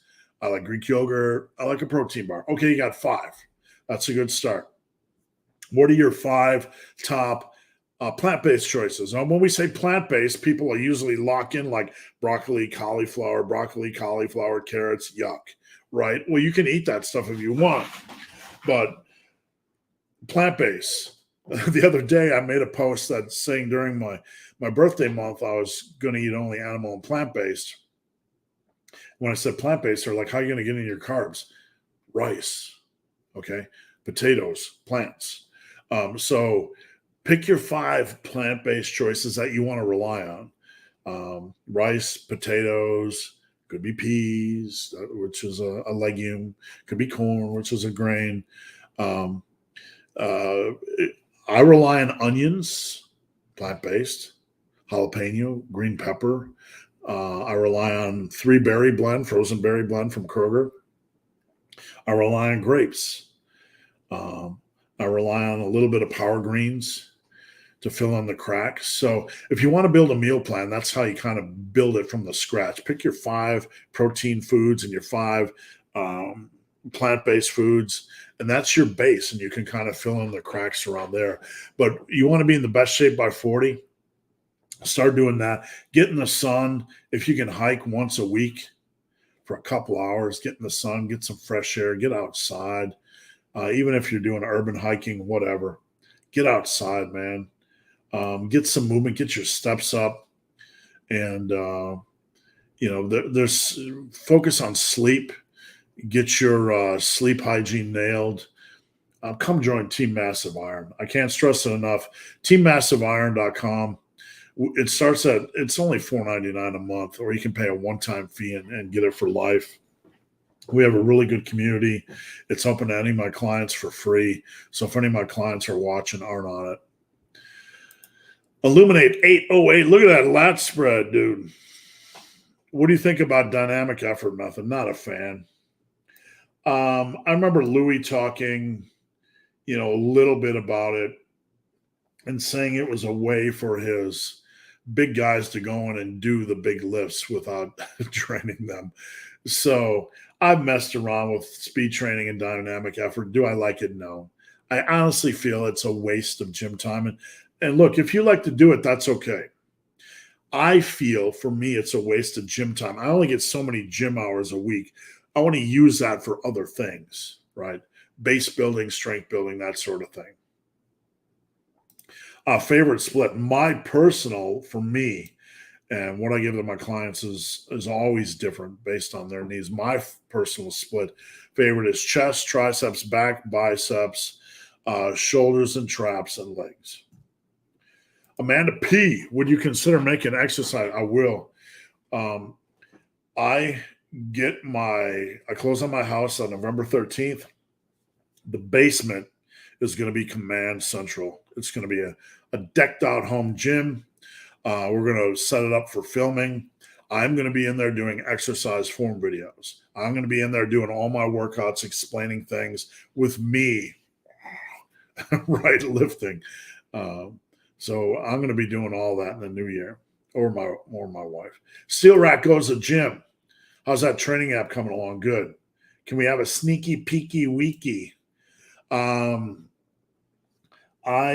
We don't want to let out too much. We really don't, because I don't want anybody to know what we're doing. Some of the things we're doing are not in existence anywhere in the industry right now for workout tracking. So I don't want anybody to know what we're doing until we're ready. Jonathan, happy Friday, Steve. Will you be here next week on your birthday? Yes. Next Friday is my 56th birthday, right? I will be here, and I hope you guys will be too. Please, it'd be a great birthday present to have all you guys here. How would you suggest to approach muscle building if you don't fall on the average? I don't know what you mean. Like, are you saying you want to do less? That's fine. If you want to do fewer sets per week, you don't have time, whatever. I've made plenty of videos on this. You don't have to do that. You attack it the same way as anything else. You just have fewer sets per week. Yara, if you have any questions beyond that, just let me know. Oscar, what do you consider to be normal rep drop off during bulldozer work? All right, so bulldozer work is rest pause work. So basically on rest pause work, you're going to use the same weight for every set, okay? And then you rest about 15, 20, maybe upwards of 30 seconds or more between sets.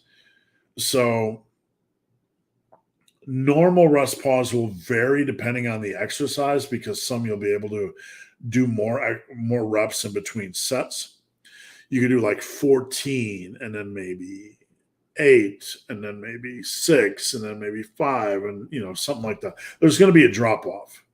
There should be a drop off, 1 or 2 reps probably between rest pause sets. Bert, will you be doing a free month coaching giveaway? Unfortunately, no. Early on when in my coaching, I would do a lot of free month. Right now, I'm so jam-packed that I don't do that. I can't insult my current clients either. I'm not, you know what? Let me explain something here. This is my philosophy, and you guys can tell me what you think. You ever buy something from like Best Buy or whatever, and then the next week they put it on sale for like 40% off, and you're like, right? You're like, what about me? Like, I am never.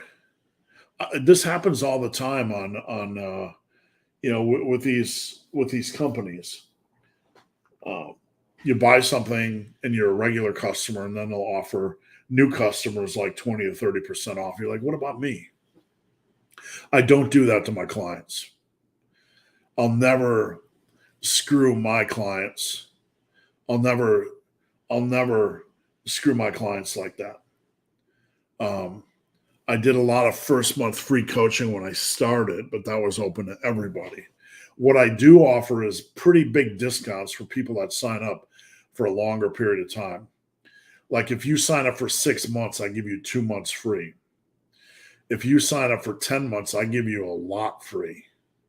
If you sign up for a full year, I give you a lot free. So I do have those options, but never again will I be doing a free month, just because I don't want to insult my current client base. Adonis, I'm a terrible cook. Adonis, I do not care. You have the world at your fingertips, my friends, right? So with that said, I'm not trying to bust your balls. What's the easiest and fastest meal to, okay, here we go. You don't have to be a rocket surgeon.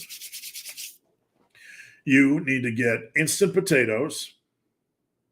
You need to get boil in the bag rice. All you need is a hot plate to boil water for those two. That's all you need. The boil in the bag of rice, the water boils and the rice is in the boiling water, and you just sit there and let it boil. You don't need to cook, right? Instant potatoes, the water's heating in the thing. It's starting to sound like Bill Cosby. The water's heating in the thing, and then you take the thing, the water in the thing, and you put it in the taters. That's all you need to do. What do you need to do for meat? If you don't want to cook, you can get canned tuna. But look, meat's easy to cook. I get a lot of ground meat, and I just put it in the pan and a little bit of salt, right? Super easy. If you like fish, like I like steelhead trout, I just put it in the oven and let it bake for 20 minutes. You don't need to cook. What do I do to make it taste good? I add a lot of jalapenos in my potatoes or rice. I'll toss in a pinch of power greens, maybe a pinch of cheese. I I get these things called cocktail onions or pearl onions. It tastes great, man. If you're in the onion world, I'm adding in a plant-based option without doing anything. I'm adding in jalapenos out of a jar without doing anything. I'm adding in some power greens without even having to cook. My staple for anybody that hates meal planning prep is instant potatoes and boil in the bag rice and minced meat, ground meat. Or pork chops, put in oven, wait 20 minutes, right? Fish, put in oven, wait 20 minutes. If we can't dedicate that to our day, we're probably on the lazy side. So you want to bulk meal prep. What you can do is get a crock pot and you can get all your boil in the bag rices or your instant mashed potatoes and you put them in the thing. You can put all your meat in the crock pot and just let it do its meaty thing. You can put all your fish in the crock pot. You can put all your chickens in the crock pot. You can put all your ground beef in the crock pot. And then you can put in some salt and then you can put in your rice or your taters. And that's super simple, man. Super simple. All right, here's that word better. We're going to indoctrinate you in the massive iron world. Is the Penley row better than the Yates row? All right, repeat after me, everybody. In the massive iron world, when we look at is one exercise better than the other, what is the honest answer? Using both is probably the better option. You might feel the Yates row better. You might feel the Penley row better. That's fair. Then use that. But if we like them both, what is the better option? Probably using both every other week. So that's the honest answer. A little bit of exercise variety. Jamie, Bert, sign up with him. It's well worth it. Thanks, Jamie. Is a client of mine and an ultra runner. Never any excuses with Jamie. Sam, what do you think of diagonal pull downs to emphasize the lower lats more? Fine, but we have to be able to differentiate between if something feels good, that's fine, but does it have progressive overload opportunity? There are exercises that feel good that don't offer a lot of progression. So they can be used wisely in a program. And I'm not saying diagonal pull downs don't offer a progression opportunity.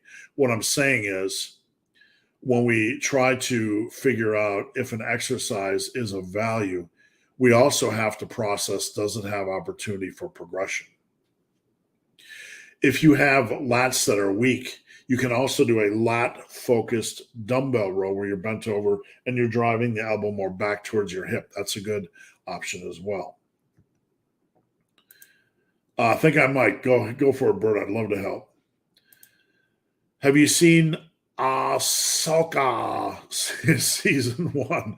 No, is that I just want to make sure I pronounce that correctly. It is Ahsoka. No, I haven't seen it. I'll check it out. We are watching The Last of Us, a TV show. I think we're on episode 8. What an amazing show. Not a wasted scene, not a wasted episode. And Equalizer 3, no, I've not seen that. Liver King shot his eye out during face pulls. I see a lot of people doing them lately at the gym. I don't like face pulls. I just think there's better exercises. I just like if you want to do a chest supporter face roll or face pull, the problem is the stronger I get in a face pull, the more I have to lean back to brace myself. I would rather have a chest supporter face pull. If you want to do them. I just feel for me personally, they're better rear delt exercises. You'll shoot your eye out, kid, especially if you do leg extensions. Irrelevant user, any advice on strength training for combat sports? Yeah, the same thing. and anything in the massive iron world. Get every muscle group in the human body as big and as strong as humanly possible. What we do, you want to focus on getting everything big and strong. All the major, all the minor muscle groups, well-rounded strength. That's going to help you a lot. Tips for lunges. Don't do them nude. Just kidding. You don't want to see the hangy bits. You know what I'm saying? Just a joke, folks. Tips for lunges. Don't hesitate to use a safety squat bar because you can get more weight. You can use more weight. It's a little bit easier to rack and unrack. I don't like holding dumbbells because dumbbells tend to swing. I don't like holding plates because a lot of times I can't use enough weight. But if you have to use a dumbbell or you have to use dumbbells or you have to use a weight plate, don't rule out standing alternating lunges. Okay. Don't rule out those. You can do them in place. Step forward, lower the rear knee, push up with the front knee. Step forward, lower the rear knee, push up with the front knee. A lot of times people will step forward and they'll put the pressure on the forward knee. You lower the rear knee, then push up with the front knee. Does that make sense? AC, I broke my collarbone 11 months ago. All that mosh pit action. Do you have any experience with this? No, I say mosh pit. My youngest sister once broke her collarbone in a mosh pit, so that's why I was being snarky. Feel no pain, just start back normally, easy, moderate, and work into things. No different than any other exercise. Test the waters, try the exercises, go moderate, give it some space. It should be okay, and just ramp into things and build some confidence. Racine, hello, Steve. What do you think about training upper, lower, rest, push, pull, rest? So 3 upper sessions, 1 big leg day. That's fine. And in the massive iron world, we call that the lube split. The lube split. Don't get excited. We're not talking about lube. This is the lube split. So we do leg or lower, upper A, LU, back or pull.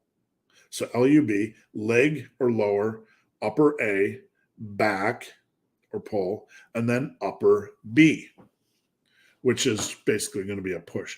That's basically the lube split. Lower, upper A, back, extra upper. That's why because we could do it lubu, but what fun is lubu, right? Lower, upper, back, upper. Who wants to lubu when we can lube, right? So we lube. Lower, upper, back, extra upper. It's basically the lube split in the massive iron world. It's perfectly fine. Excuse my bad humor.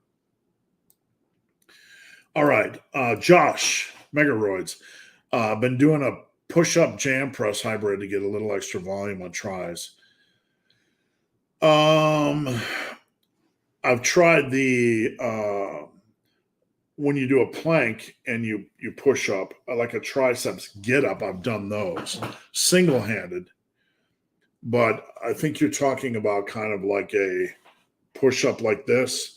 I've done something similar on a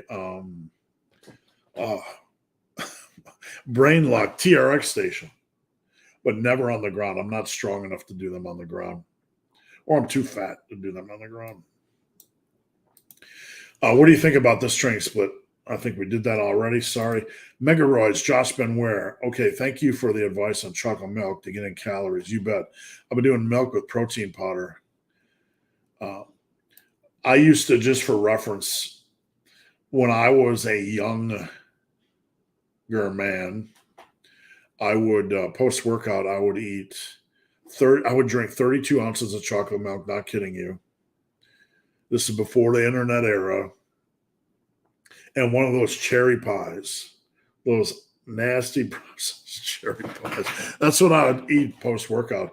I had to drive to the gym, so on the way home from the gym, I would do 32 ounces of chocolate milk to get my protein in, and I would eat an apple pie. I had a big metabolism back then. I could afford it, but that's what I would do post-workout. Alpha Destiny promotes the conjugate method to natural lifters to get jacked. Any program is effective when it's structured correctly. Any program is effective when structured correctly. I made a video called Fuck Your Program, and I excuse my language.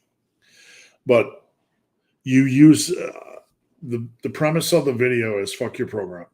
Programs don't matter. When I say that, people are like, why do you put out so many programs if programs don't matter? What I mean is, what program you use doesn't matter. Use the one that motivates you, right? Don't get caught up in one magical program. When I say fuck your program, it means there are no magical programs. It's not magical. Use a program you like. Don't just use it because he uses it. There's a million other programs out there. Use the one that motivates you to train. There are no magic programs. Okay. Scotch. Got a few like questions, so that's fine. Sorry, I read spinach, scotch. I have a few leg questions. Let it rip. Is it a bad technique to lean back during seated leg curls? No. And forward on extension. Whatever facilitates a good contraction, let it rip.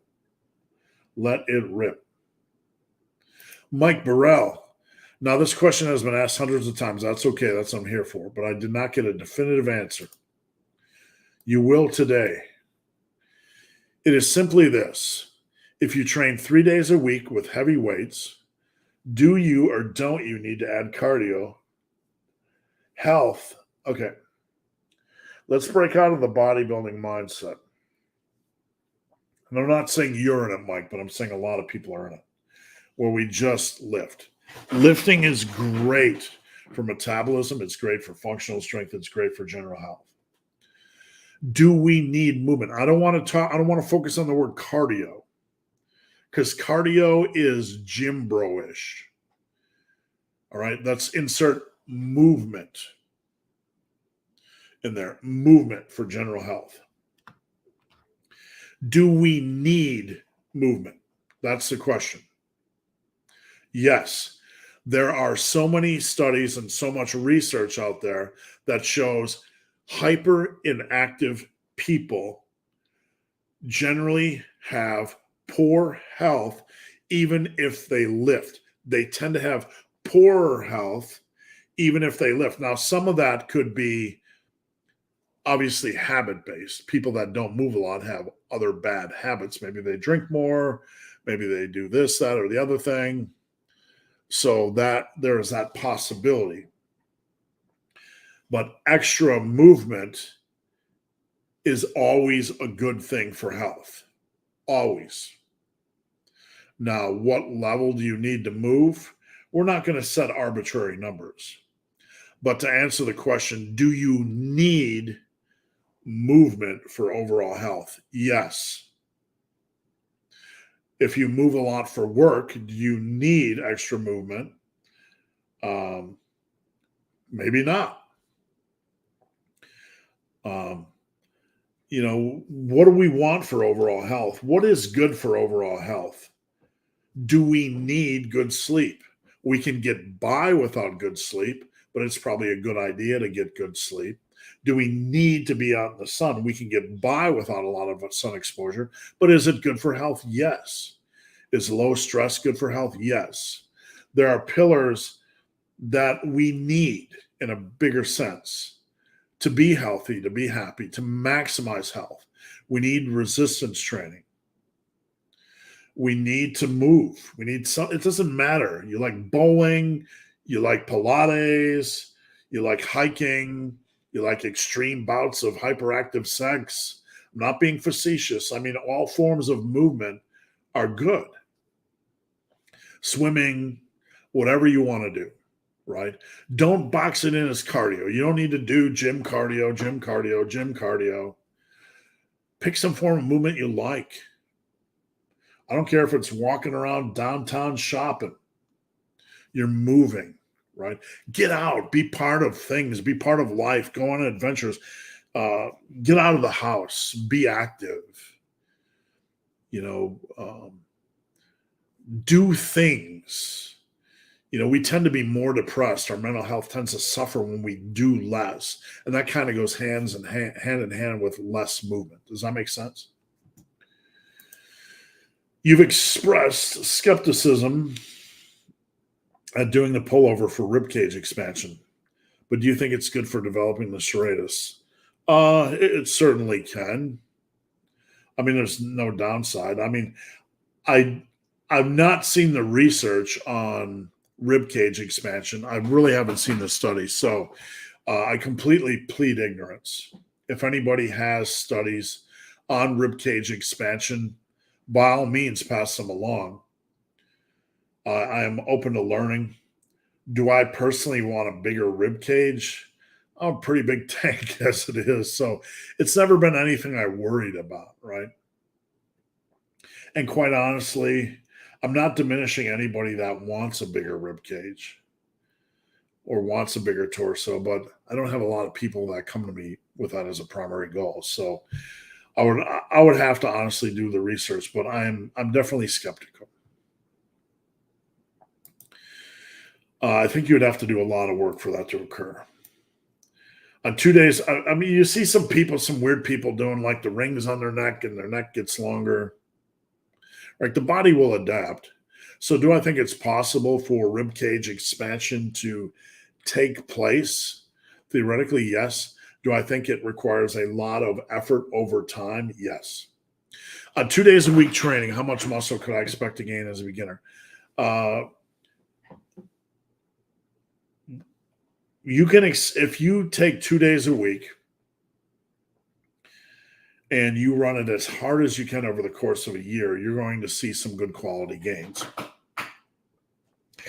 Is it going to be the same? And I explained this last week, I believe. Is it going to be the same as 3 or 4 days a week? Probably not. Is it still going to be quality? Probably. Not probably, it will. You train hard, you'll always be rewarded. Always focus on what you can control. Make them count, and you will pack on some muscle this year. I'm asking about conjugate because I can't seem to understand how. I don't like 1 rep maxes. I just don't. I built a lot of strength in my life. I don't use it as my personal philosophy. I don't feel they really have a lot of place. If you want to test your 1 rep max a couple times a year, go at it. I have nothing against that at all. Nothing against that at all. I do not like, and I will state this on the record, changing in lifts and then maxing out on them. I find personally that on the big lifts, if I get more than 2 weeks away from them, even if it's a variation, I find the risk too great. Let me explain. If I did bench, and then I did like a guillotine bench, and then I did like a chained, paused floor press, and then I returned to bench, and it had been like 3 weeks since I've done the regular bench. I feel my connective tissue and my mental connection to that lift after a couple weeks deteriorates. We adapt specifically to different types of lifts, like different bench variations, even though they appear to be the same lift movement pattern. We adapt very specifically to those demands of that lift. So when we get more than a few weeks out from doing that lift, I feel the connective tissue and all the physiology that's involved, the complex physiology that's involved in that specific movement pattern starts to have a rate of decay. Could it be very minor? Yes. What do I mean? If you did squats and leg press every week, and then you stopped doing leg press, and then you came back to it 4 weeks later, but you were still doing squats, there's a chance that even though you still have leg strength and leg size, by not doing the leg press, you've decreased capacity to a degree. The connective tissue or the specific profile that was more focused on maximizing the leg press, that profile has decayed a little bit. Does that make sense? Specific adaptation. The body adapts specifically, very specifically, hyper specifically to exercise. It's with a laser focus. It maximizes the things it needs to maximize for that movement pattern. And even though different movement patterns can seem similar, they can be different. So the point is, I don't like coming back to random lifts 3 or 4 weeks down the road that I haven't done 3 or 4 weeks down the road, and even doing a single, double, or triple. You want to know my honest answer? I think it's stupid for the average individual. I think it's not a good way to train. I'm not going to get away from leg presses for 3 weeks and then do a max triple. I don't think that's brilliant. That's my honest opinion. And this can bring I'm sure this will bring a lot of hate and a lot of heat, but I want to be rational, reasonable. Would I do it? No, I would not do it. I don't want to get away from the dumbbell bench for 3 or 4 weeks and then do a max triple on it. Because the demands of the dumbbell bench, even though it's similar to the barbell bench, they're different. The body adapts differently, very nuanced, right? You can do a lunge for a year, 2 years, 3 years, and then add a Bulgarian split squat, and they are similar, but they're different. You're going to be sore because it's a different profile. It hits you differently. That's the brilliant thing about the body. So for the average lifter, do I like conjugate training? Well, we're pulling, excuse my language here, but I'm just going to be honest. Well, we're pulling a random lift out of our ass that we haven't done in a few weeks, and we're going to do a max single, double, or triple on it. I don't think it's a brilliant idea. I don't. That's just my opinion. Will leg curls help improve my deadlift? Anything helps everything, right? I mean, the degree is to what level. It'll be trivial, super trivial, extremely trivial. You can max out your leg curls and it's not going to improve your deadlift by more than a half pound. Whatever, I'm just pulling numbers out of my back end, but it's not going to have a big impact. It's not a super impactful lift. Remote key, if I derail from my bulk for a few weeks and overate, how should I return? Right back on the bulk. The problem wasn't the bulk. The problem, and I'm just being honest here, remote key, was that you're a fat piggy. And I'm not judging. That's just what you did. This is the issue with bulking. I tell people, you almost have to be as precise bulking as you are cutting. You can't use it as an excuse to constantly overeat. If you constantly overeat, you're going to be back in cutting world again, and then you're never in building world, right? You need to get back on the bulk. Either that or you cut and you get back in the old cycle. The cycle of no gains is overeat, fat pig for a month, and then cut. Overeat, fat pig for a month, and cut. This is the fulking, the fat bulking that too many lifters get involved with. A few weeks isn't going to be too damaging, right? Maybe a couple pounds of flubber. Get back on the bulk, but you need to be smart, about your bulking. You need to take it seriously. You need to address the issues that are causing you to overeat and self-abuse. All right. And I'm not judging you. I nearly ate myself to death. I understand. But I just want to give you the best advice. Skinach, if my leg curl is stronger than extension, don't worry about numbers, man. Just arbitrary. No. The leverages and cables and anything on these machines are different machine to machine. Don't overthink this stuff. Who cares if it is? I'm just being honest. You only focus on what you can control. You want to make everything in the human body as big and as strong as humanly possible.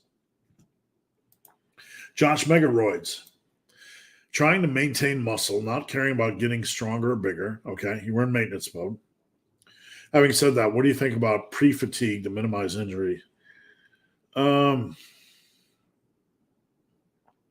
CNS fatigue priority for my job. I don't really know I don't have CNS fatigue. I mean, if you want to go in maintenance mode, I think the best thing you can do is drop weight and just do reps. Like when I was running, I would do like 225 for 3 to 5 sets of 10 on bench. I was just maintaining. It wasn't taxing. I wasn't trying to improve strength. And it wasn't, fatiguing my CNS. I think the best thing you could do is drop your weight and do multiple sets of 10. 10's an arbitrary number, but you get what I'm saying. Mr. E, I have a tendency to lean on my right leg more when I squat. I notice a shift. Okay, here's what you do. As you squat, okay, we're going to say the word butthole, so don't panic. It's okay, we're all adults. We're gonna say butthole. Get your laughs out now. We're going to say butthole. All right. When you're squatting, as you squat, you're going to think about driving your butthole straight down to the ground. Straight down to the ground. You're squatting. I'm going to drive my butthole straight down to the ground. Shift is a dangerous thing in the squat. There are a lot of folks that train in their gyms, their home gyms, their garages, their basement. They don't realize that the ground might not be even. Okay. So it's a good idea if you train in one of these areas to check out the level, throw a level down to see if the ground is level. If not, you might have a tendency to shift in the hole.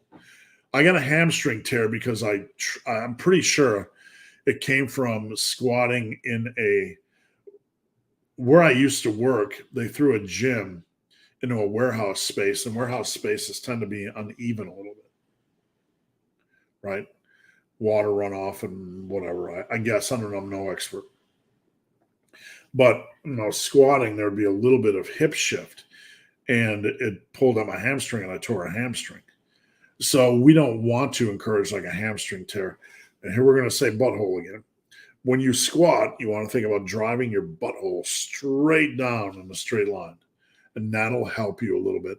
Also get a form video and send it to me on Instagram or join teammassiveiron.com.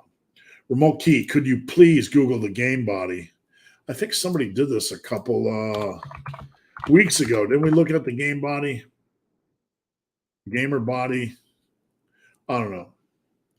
Somebody, I forget the name. There's nothing under game body, so not being, I don't know the official name, but there's nothing under game body.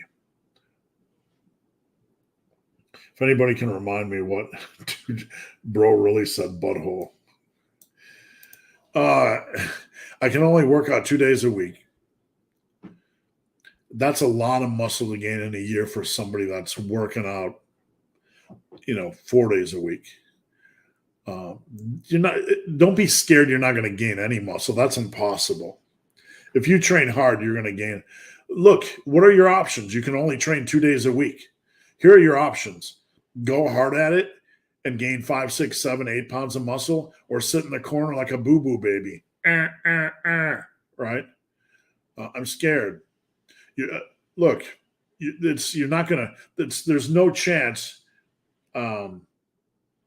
There's no chance of you gaining no muscle.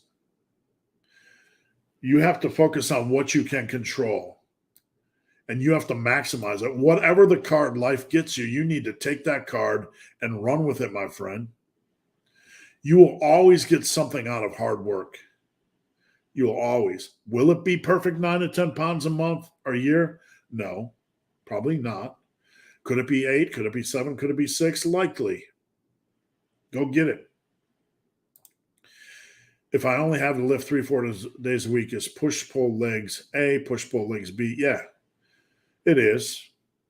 The push gets a little bit cramped because you have chest and shoulders in the mix. So you could parlay that a little bit and push maybe some lighter isolations off the push workout into the legs. Like you could do legs and then maybe a side lateral or a barrel press. So you could, but don't worry about frequency, man. Don't get into the cult of frequency. Like frequency is the ultimate. And if I don't work out frequently, I'll never build muscle. Dude, I've never used frequency seriously in my life. And I know so many lifters that haven't either. Just exit the cult. Exit the cult. Hard work always pays off. The body isn't some fragile little China doll that requires you to train at some ideal frequency. That's nonsense. It's nonsense, and we know it. Just train hard. You're gonna get big, and over the course of 5, 6, 7 years, you're gonna be where you need to be. Steve Jr., some weeks I can't work out enough. Like some weeks only 1, next week 2, maybe 3. Okay. You need a flexible schedule that allows you to not get too far away from the major lifts that you are doing. Once a week is a little bit sketch, and I don't know your circumstances. So what I will say, I don't know your circumstances, but if there's any way you can get in 2 workouts of 30 minutes each, that would be beneficial. Consistency is king. What you're probably going to need is some kind of a minimalistic A-B split. And, you're probably going to need to reduce your exercise selection and maybe do an A-B type of split. But you can do it. Is the sissy squat a waste of money? No, I have one, and I love it. It's pretty cheap, like $150. And I like mine. I mean, if you're going to have a home gym, one of the issues with a home gym is there's not a lot of leg options. And the leg options, if you buy equipment, can get expensive, like a leg press or a pendulum squat, leverage squat, leg extension station. So a sissy squat station is pretty cheap, all things considered. Definitely not a waste of money. I like mine. My issue is that when I work my hip flexors, I get lower back pain. Can you recommend a glute dominant cardio exercise? Walking uphill? Like just walking up elevation, steep hill? Stepper? If you don't want to, I used to just do the aerobic stepper, just a little bit of step up. Definitely more glute dominant, but I don't know. It could be intense on the hips as well. But you can do forms of cardio to get your heart rate up that don't involve necessarily movement like that. You could do circuits of, say, kettlebell swings and jumping jacks, skipping rope. There's things to get your heart rate elevated that might not involve a lot of hip movement. Does that make sense? Steve Jr., some team massive members deload isn't necessary. I've spoken a lot about deloads over the years. And for the average person, I like to get them to think about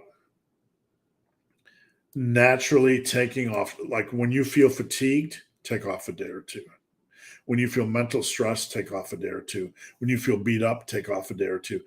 If you have the thing I don't like is, I had a bad workout, I'm going to take a deload.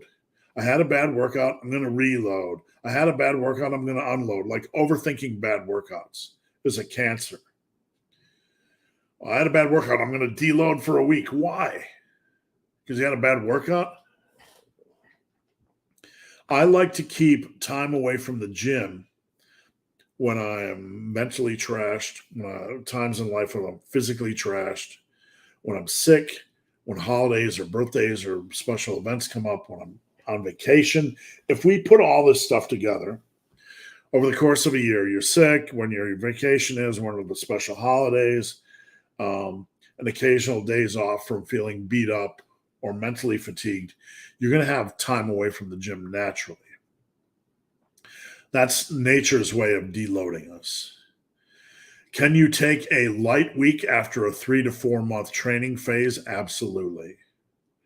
Do I call that a deload? No. I call that kind of a reset, a mental break. If you are training hard and you're an intermediate lifter, could you possibly deload every 4th week? Yes, you could possibly do that if it was in the context of your program. Oh my God, some beautiful women. What do you think about the increased weight, decreased reps type of protocol for bench pressing? That's the way it always goes. Oh, wait, you're talking about something more specific. I meant when you increase weight, reps always decrease, and then you crawl back up on reps, and then you add weight, and then reps decrease. What do you think about starting at 60 to 70% for 5 to, you mean in a workout? Like in an individual workout? I don't like, if it was an individual workout, I don't like doing 90 to 100% work when I'm fatigued. That would make no sense. If it's a progression approach over the course of weeks, that would be fine as long as you're getting in enough volume for your chest and triceps and shoulders outside of that. You know what I'm saying? Does that make sense?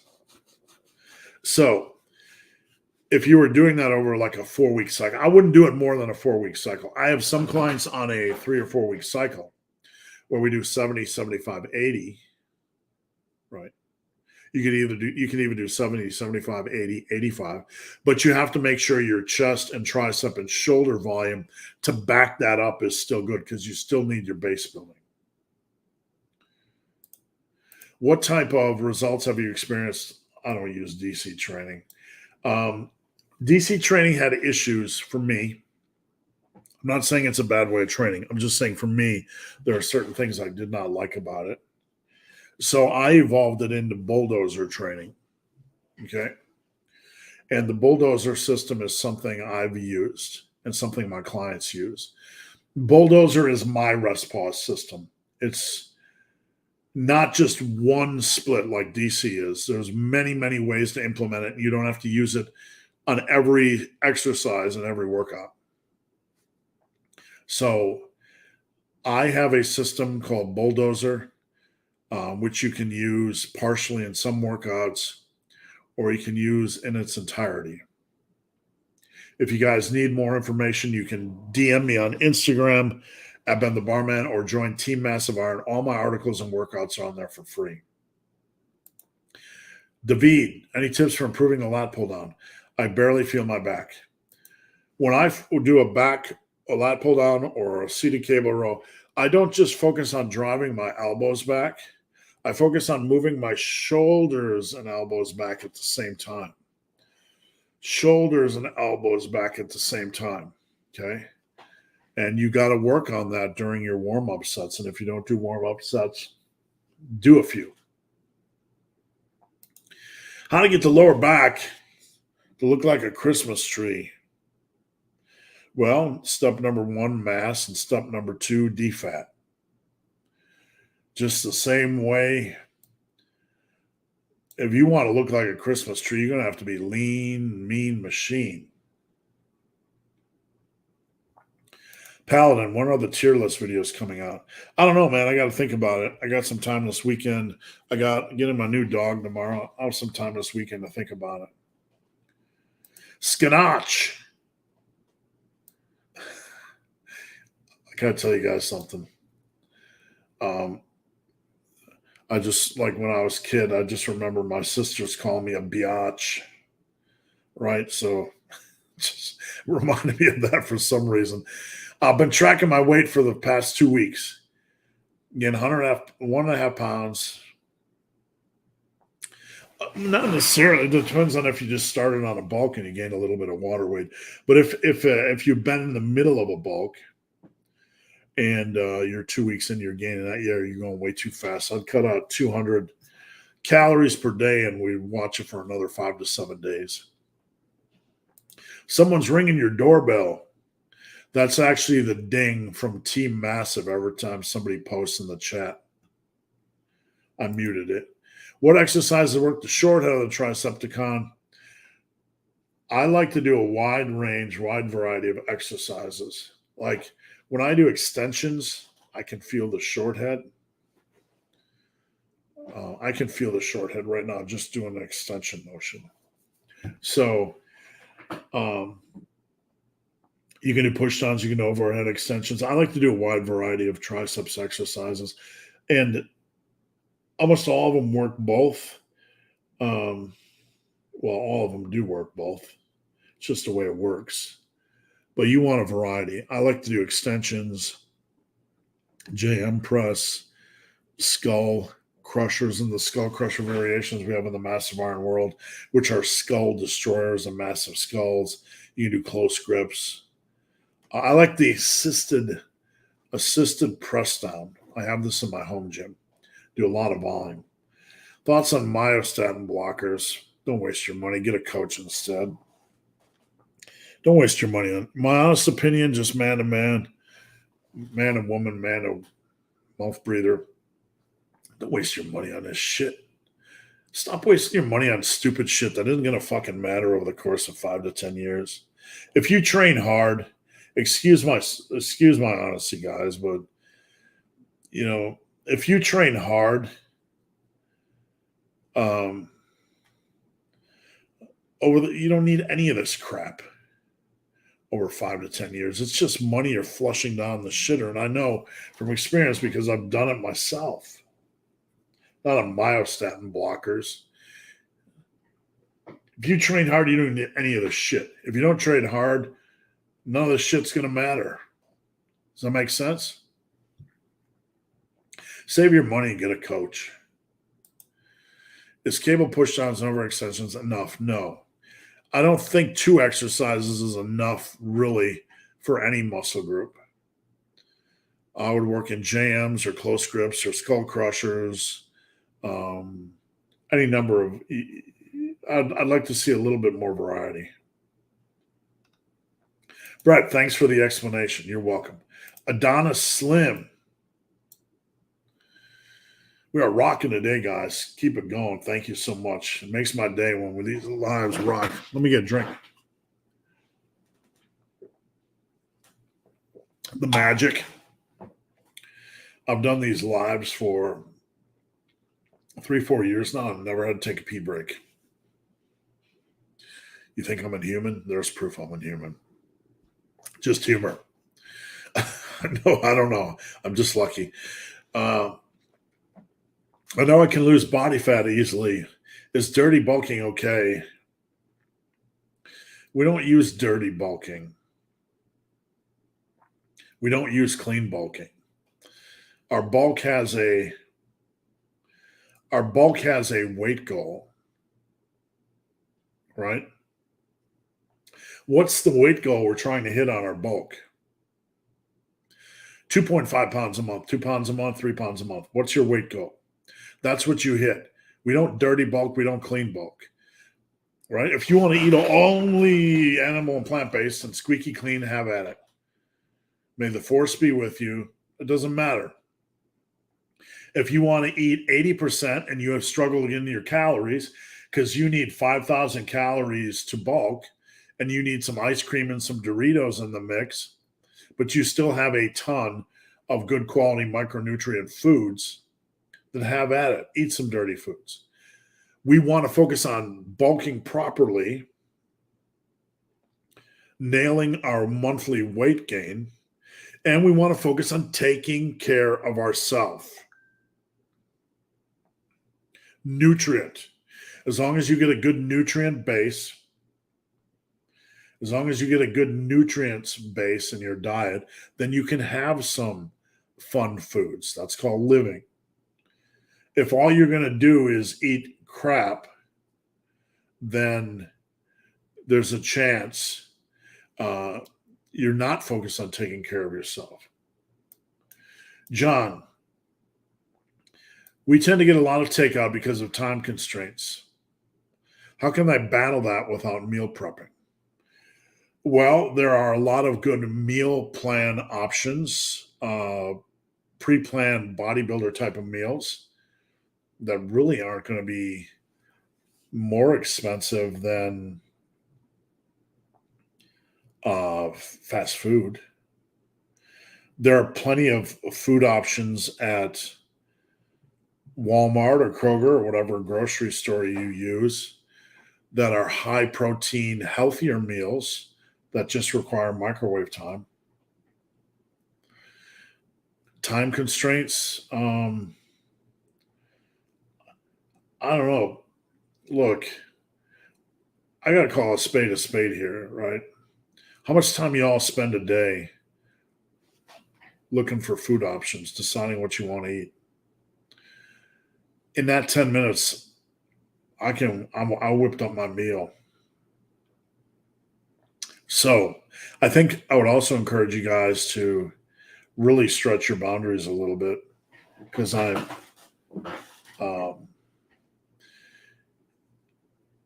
you got to take care of yourself, John.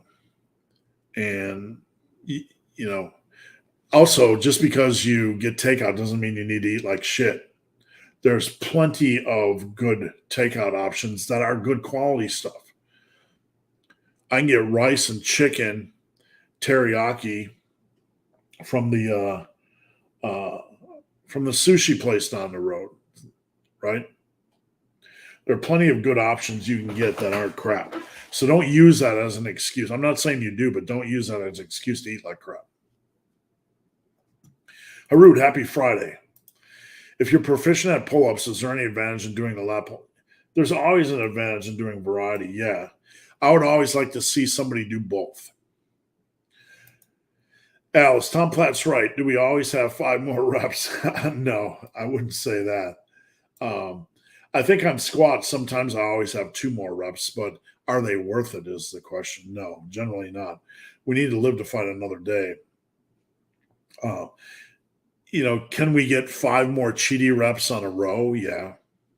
Can we get 5 more Englishy reps on a curl? Yeah.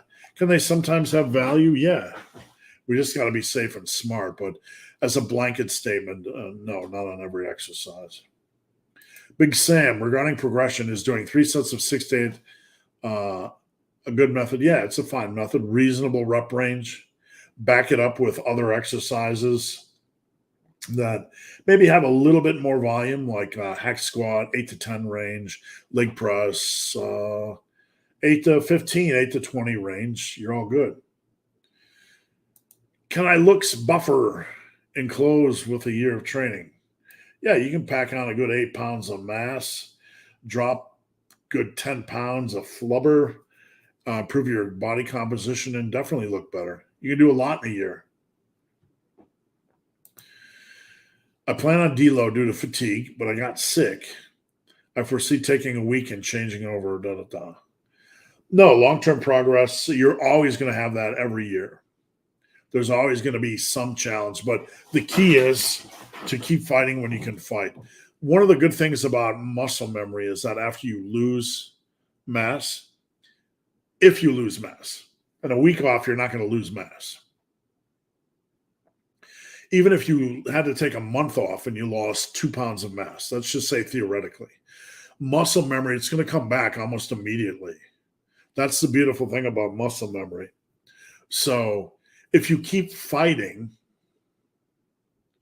and you don't take like 4 or 6 months away from the gym every year, you're going to be fine. What's your opinion of isometric? Generally a waste of time.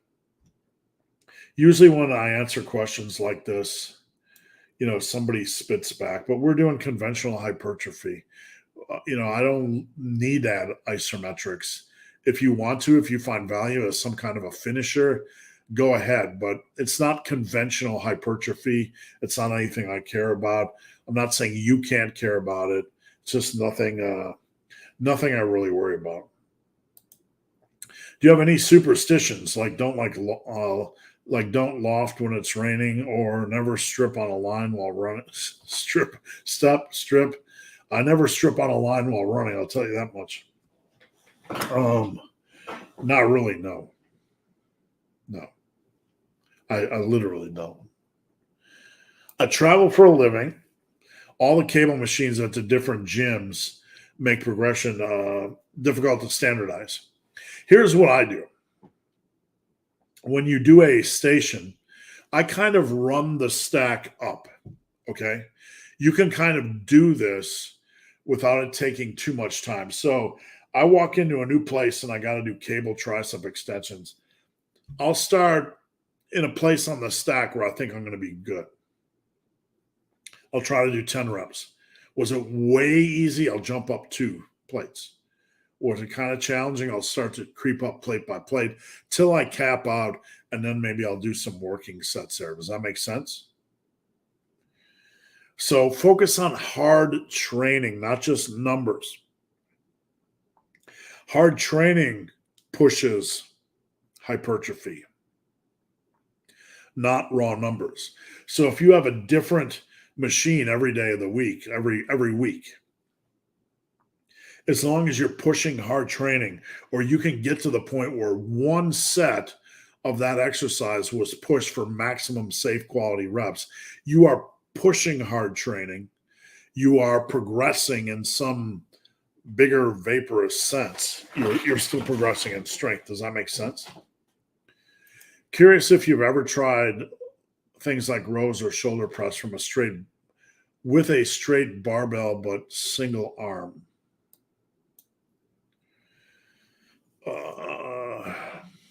I've seen guys do it. I've done enough random single arm deadlifts for fun to know that I don't like the possible outcomes. No. I don't like the possible negative outcomes of all the things that can possibly go wrong. Big Brett, would you recommend doing pyramid sets as a later beginner or newer intermediate? Anything builds strength. Any tool, any protocol, nothing special. Nothing's going to be better for hypertrophy. Nothing's not going to build strength. Tools aren't required. Schemes like this aren't required. No one scheme is better than the other. Fuck your program. Use the ones you like on a specific exercise, but understand nothing is magic. Nothing is better. Everything builds strength. Does that make sense? John, will the massive, everything's a block. You can turn anything into a block. Blocks won't need, like when you're building a program, you can build all the blocks you want and then just run them. Does that make sense? So you won't have to worry about that. What's your opinion on banded hack squats? Good grief. I don't like bandy-wandy work. Why am I going to force the knees in when I want to push them open? If you want to do some rehabby stuff with bands, then go all out. But we're not using bands on compound movements. If you got knee pain, you need to get that figured out, my friend, with a doctor or something. You need to get that figured out. You don't start slapping bands on random exercises. Most times people pick up knee pain because their knees aren't tracking where the angle of their feet are on these compound lifts. You have to have somebody look at form, and you probably need to, if you have knee pain, you need to see a doc. You don't need to be slapping bands on stuff. And I'm just being honest with you. John, do you have any tips on making progress photos? When my clients do progress photos, I prefer them to be non-flex. Flex can cover up things, which is fine. You look your best flex, but when I want to assess progress month to month, I want to see neutral, standing there flat. Does that make sense? When I measure, I want it to be flexed. Big Brett, do you follow strongman or bodybuilding? Not intensely, no. I just don't have time. Do I have a favorite athlete? I have Oh my goodness. I get into so much trouble here. I have an athlete that I follow that I think uh, is wow. The Mr. Olympia winner. Okay. I'm just pulling up something here real quick. This is going to sound really stupid to some of you, but Mr. Olympia, Haiti Chopin, I don't know how to pronounce his name. I'm not educated in Olympians. I follow him on Instagram. This is probably going to get me in a lot of trouble. And the way he lifts is like, wow. Oh, that's all I'll say. So, do I have a favorite? I have a guy that sticks in my memory. I'm like, I'd never seen him so much sloppy, jalopy, lack of form understanding. It's, I don't know. I don't say that in public. I just don't, because I'm not trying to be a hater. Dude's Mr. Olympia, right? But wow, man, some of the lifts though.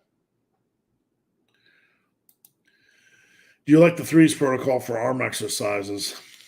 You could use it on a specific exercise like barbell curls or close grip benches. Not specifically. I think on arm exercises, I don't particularly like changing weight on every exercise. But if you want to use it and it makes sense, you can use it. If at the end of my bulk, is it a waste to stay at the goal weight for a while after progress? Is it a waste? I mean, not necessarily. How long are you going to stay there, though? I mean, you can have periods of maintenance where you take a mental break from training. A waste is the value for you. What do you get from it? You get a time to relax. There's no inherent benefit, staying on maintenance, but sometimes there can be benefit for you. You're going on vacation. You don't want to have to focus on training hard.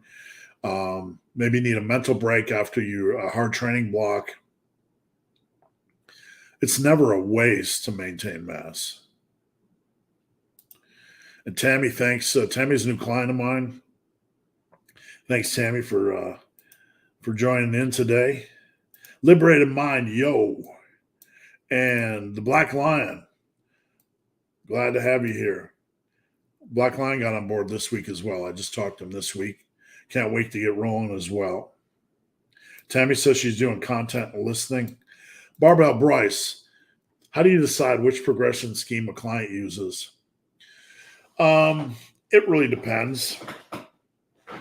If someone is more of an intermediate and wants a bench focus, we'll do something a little bit more fancy, out of the gate. Some folks, I don't know their capabilities, so we're just going to test them with threes. Threes are pretty hard. So it really, really depends. There's nothing magical about it, right? It's really where their experience level is and what I believe they're able to handle. And some of it's just, testing things out. Thank you. I appreciate that sincerely. Do you ever go to the gym and just wing it? Yeah, man, all the time. I got to tell you something, Brett. When you get 38, 39 years into this game, you can roll a dumbbell around the floor to maintain muscle. I like to have structure. I like to have focus. But sometimes I just like to play. It's okay to have play dates, play workouts occasionally. It really, really is. There's no harm in that. It's okay to do that. Just be smart and don't do anything that's going to get you hurt. Eddie Hall built his abs and core with only powerlifting. True. I really haven't used ab exercises, not going to lie. He's stealing the show. That's Buddy Boy. And thank you, Tammy, so much. I really am. Can't wait for the Dave Tate podcast. Have a good weekend. Join Team Massive, folks. Thank you, sir. Is there any point doing 45 barbell incline bench than 25 incline dumbbell?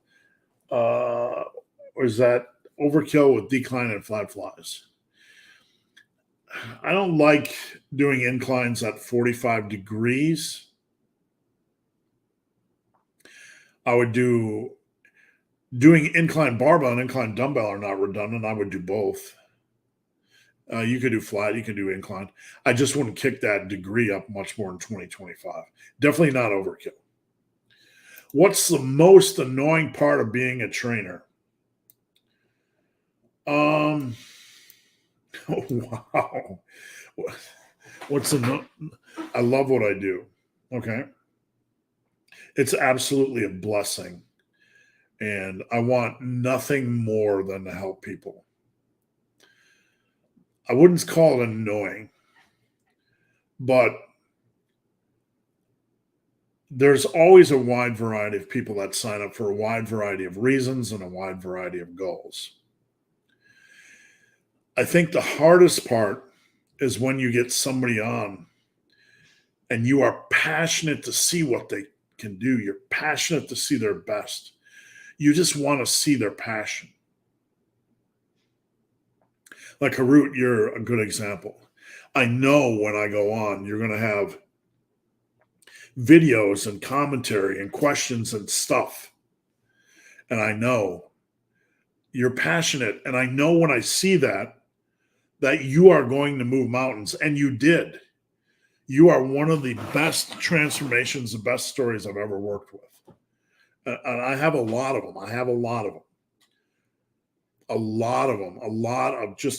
I'm fortunate to have been doing this for a while. I got a lot of amazing people.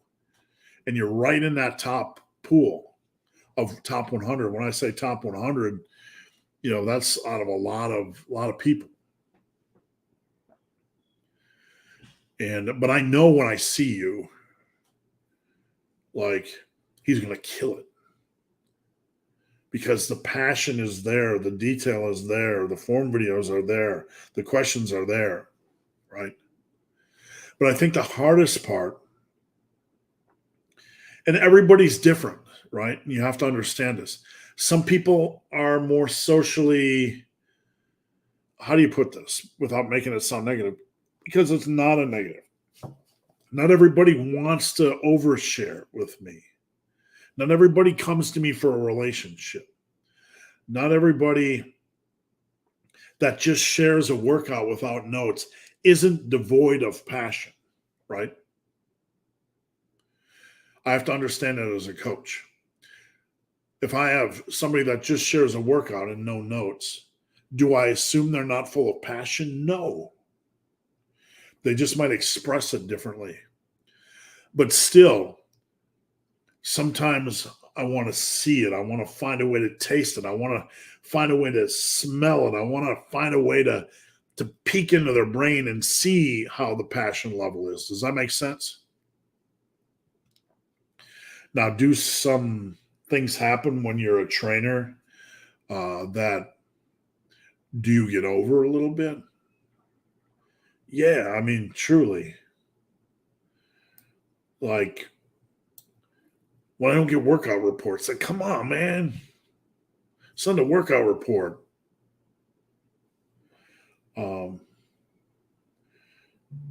Little things like that are, just recurring. You want to help, but you can't help if you don't have information. I'm on a very little sleep today. Better stay home and recover. We're trying to lift. Man, it's up to you. I've hit amazing workouts on little sleep. I've hit major squat PRs on 3 hours of sleep. I don't want you to do anything stupid, but it depends on how you feel in a moment. There's no harm in taking an extra rest day, though. Joy, going to hit my last workout on my cut today. Any advice? Hit maintenance for 5 days. Where you think maintenance is? A lot of times people ask why you do this. sometimes when we add more food or different foods or bring in some of the sloppier foods, we can have some gut microbiome distress. So it's not for any magic weight reason. Number one, it's to dial in what's your weight doing with adding a few more calories. Number two, it's to kind of mitigate any gut distress. If you go out and go full blown, full blast, your gut microbiome is probably going to be like, what's going on? And then the chocolate rain of love comes, whatever, you guys know what I'm saying. When you eat something different and your gut gets in distress. Excuse me. Advil by the handful. There's two things I keep on my desk, like 7,000 coated tablets and caffeine. Troy, do you bulk with a definitive weight target before cutting, or do you go by feel?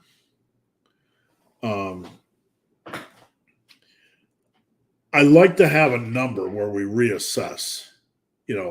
Most of my clients have a number where we reassess. So we're going to hit 90 and then we're going to reassess. We're going to look at your physique. Maybe one want to go on for 5 more pounds. Maybe one want to go on for 10 more pounds. But we can have a generalized number, but as you continue with the bulking process, the bar is going to change a little bit. So we also want to look at pictures. Does that make sense? Thank you. I'm going to rewatch your response. Thank you. Thank you for tuning in. I think my question was clear. How should I train if 12 sets per muscle doesn't work? You just do fewer sets and work them hard. I'm not trying to minimize the question, but you just do fewer sets and work them hard. I don't know why 12 doesn't work. Maybe I'm not being confrontational saying you're a wimp or whatever. I don't know why 12 sets doesn't work. Maybe you get fatigued. Maybe you don't have time. But whatever we do, we just train hard and we work them hard. Simple as that. Those instant taters are the bomb. They're game changing for me. And David said, yep, that Wisconsin cheddar ones. What do you think of Andy Galpin's 3-5 rule? I don't even know what that is. There's so many things. We were just talking yesterday on Team Massive that there's so much content, so much just everywhere on the internet. So many photos, so much music, so many articles, so many videos, so much to digest. Andy Galpin, do 3 to 5 repetitions per set, 3 to 5 working sets, rest 3 to 5 minutes between sets. Here's my thoughts.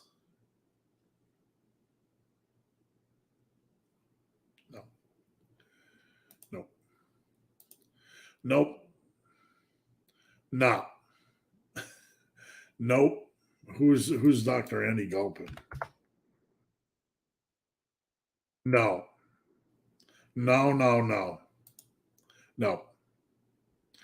This is a stupid rule. Oh, he's sounding confrontational. Arbitrary bullshit. You can't.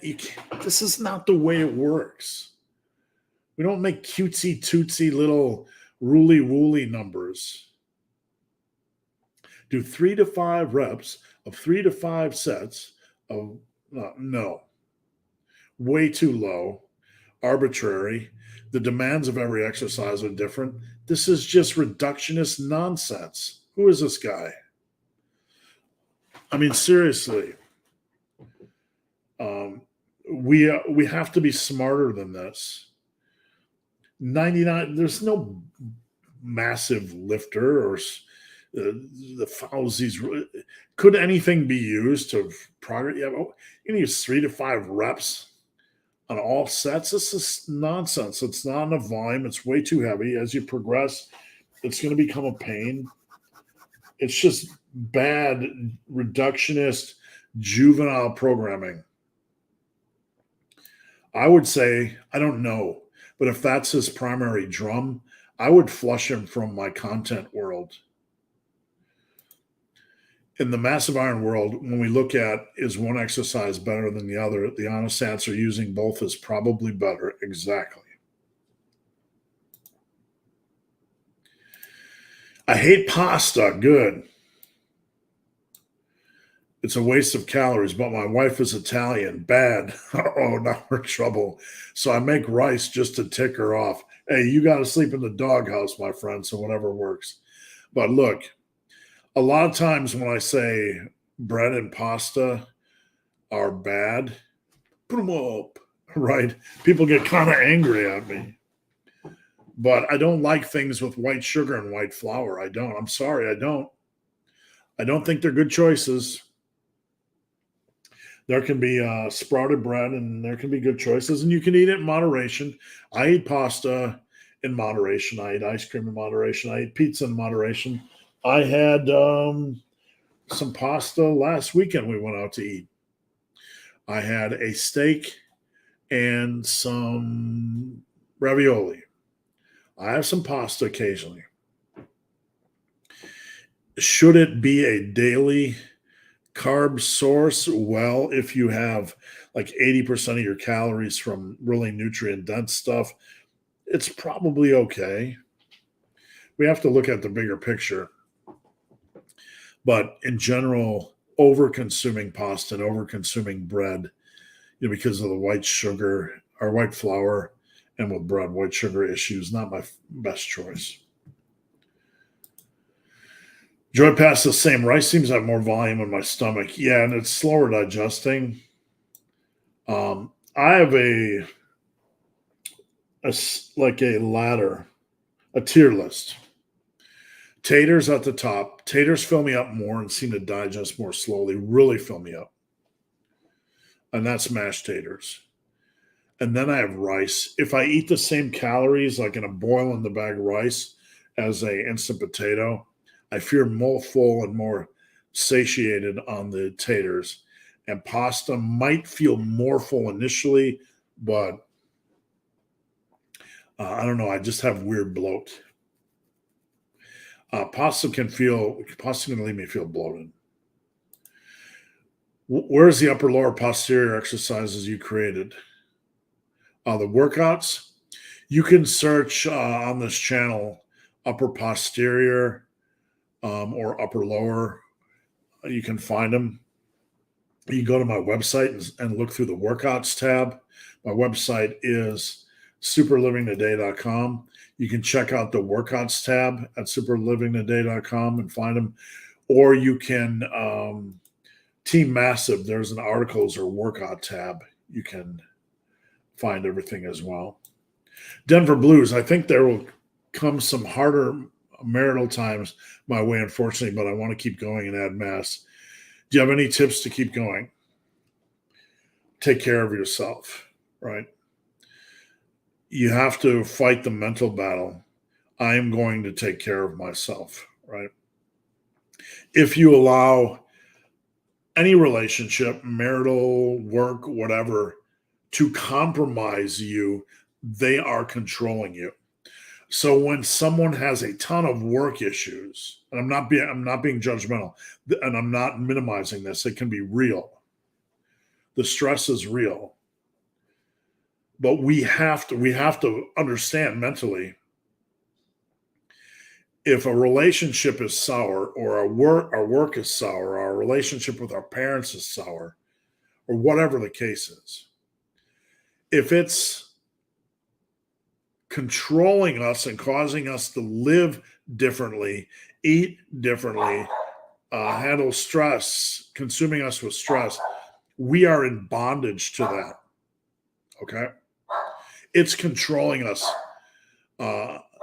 It is our master, right? And we are a puppet to it. So, does that just make it easy to be like, okay, I recognize it, therefore I can stop being a puppet to the master? I can stop being chained to the master? No. But realizing it is step one. And from there, we can try to take care of ourselves with that understanding. Sam Sulek also drinks a gallon of chocolate milk. I did not know that. For Meadows rows, do you want the elbows at the side? Just naturally bring them out where it feels comfortable. I drive the elbow and shoulder back and then just let the elbow go naturally where it wants to go. Sulak also eats Cheerios. I gotta say, look, if I was going to eat a lot of breakfast cereal, Cheerios not going to be my go-to. I'm going to probably eat like Cinnamon Toast Crunch or something. What are the benefits of weighted dips and 30-degree incline barbell presses? Do them all. That's what I would say. Do them all. I would do them all. Like in the massive iron world, we do them all.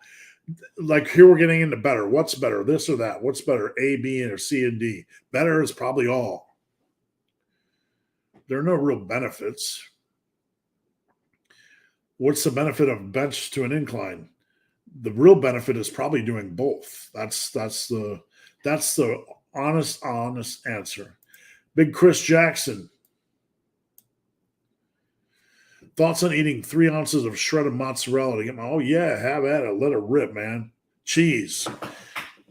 Dairy has a lot of good phytochemicals and nutrients, weird nutrients in it. Nature's fat. You know, one of the, it comes from nature. I mean, milk. Just rich in phytochemicals and micronutrients. I like dry cheese a little bit, but I'm all for it, man. Rip the cheese, calcium, good stuff. Joy Pot said butthole. Drive your butthole straight down to the ground. Steve, I think you actually have to type the game body. It's the wrapper. The game body. There's a lot of wide variety of pictures. And, you know, some of them are obviously flattering. Some of them are obviously more flattering than others. Some of them, he looks bigger than others. I would have to do a lot more research. Some of them, he looks good. Some of them look very flattering pictures. Do you weigh your meals? Never, never. I have nothing against anybody that does. I've never weighed them, never will. Eyeballing's close enough for me. On the 2-day a week, only gaining 6 pounds. Is it still a visit? 6 pounds is a lot of mass, my friend. 6 pounds is a lot of mass. That's like 150 your natty potential. Steve, can you please make a hard work pays off t-shirt? DM me on Instagram or email me, benthebarman@gmail.com. One of you guys to remind me. Alex trained only 2 days per week.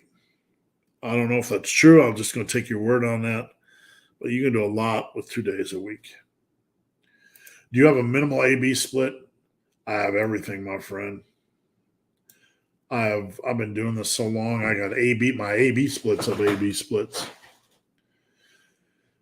In my massive collection, I have 354 pages of workouts. And there's going to be some minimum A-B splits. Let me just show you guys something real quick. Don't go anywhere. I'm going to pull off some magic here. Okay, we're going to go to the main page. Go to the main page of your channel.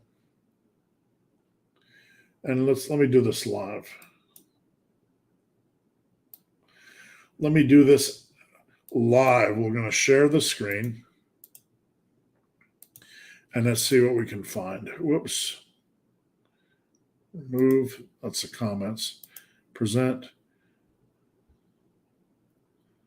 Let me remove that. Stop screen. Present.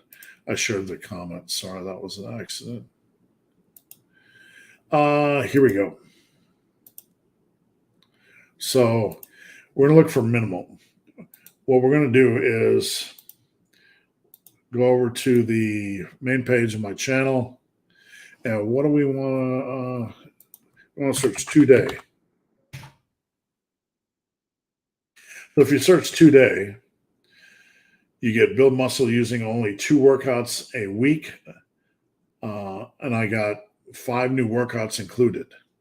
Okay. This is a PDF, and it's all presented in the video for free. Also, can you make gains on only 2 days a week? And I think I go over a program. Can you build muscle on only twice a week? Crazy muscle growth with 2 workouts per day, 2 workouts per week.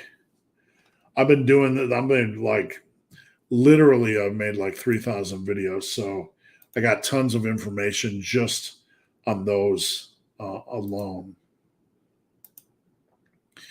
I pinch my shoulder blades on bench. What lift should I do while it heals? It depends on how bad it is. I mean, if you can do light, moderate dumbbell or barbell presses, super light, go ahead. I can't really tell you, and I'm not being dismissive, but when you get an injury, you need to just do warm-up sets and do whatever exercises you can that makes sense. Guys, we are 3 hours into it today. You guys have busted all records today. Just when I think I've seen everything on Massive Iron Live, you guys destroyed it today. Thank you so much. I can't thank you guys enough. Just crushed it. Next goal, 4 hours. Let's go. Let's do 12 hours. I'm always up for big. Go big, go home. If I'm correct, you don't put abs in your programs. I don't, but I want to preface that. I don't always program them in because abs are highly personal. Some people do them, some people don't. And it has nothing to do with me not liking to train abs. We'll put them in where you want it. You can put them in where it makes sense. Isn't it a good idea to have ab definition? You can't have. Is it a good idea to have ab definition on a higher body fat percentage? You have to be pretty muscular to see your abs at 20%. That's pretty rare. But I'm not against doing ab work. I just don't put it in there because it's highly personal. We fit it in where it makes sense. Never considered this. I don't plan deloads. I think they will find you. That's right. They tend to find you. What are your favorite strength programs? My favorite programs are my programs, my friend. I've dedicated my life to doing this. Every program I do is to build muscle and strength, and I love all the programs I put together. I'm not being dismissive, but I like my programs. I like the bench 5, 10, 10, 20. I like threes. That's what I used in the gym. You know, all the stuff that I give to you guys is stuff I worked out in the gym. Vince, what's up, meathead? Big fan of your work. Thanks. What exercise best to increase hog size? Well, you know what?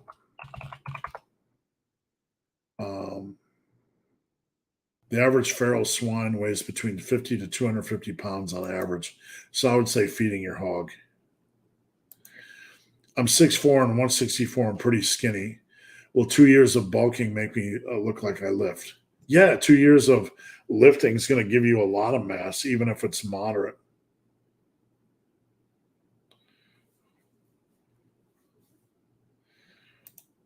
Do you see the video where Seth Faraci, that big guys don't do trail running and bear hunting with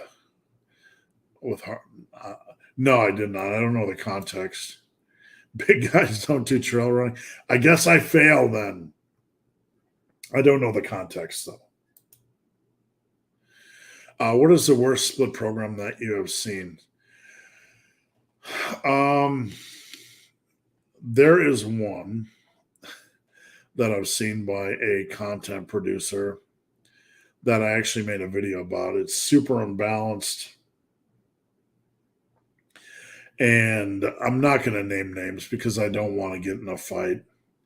But it was kind of someone from Boston with, you know, a really kind of fakey, wakey, overbaked accent.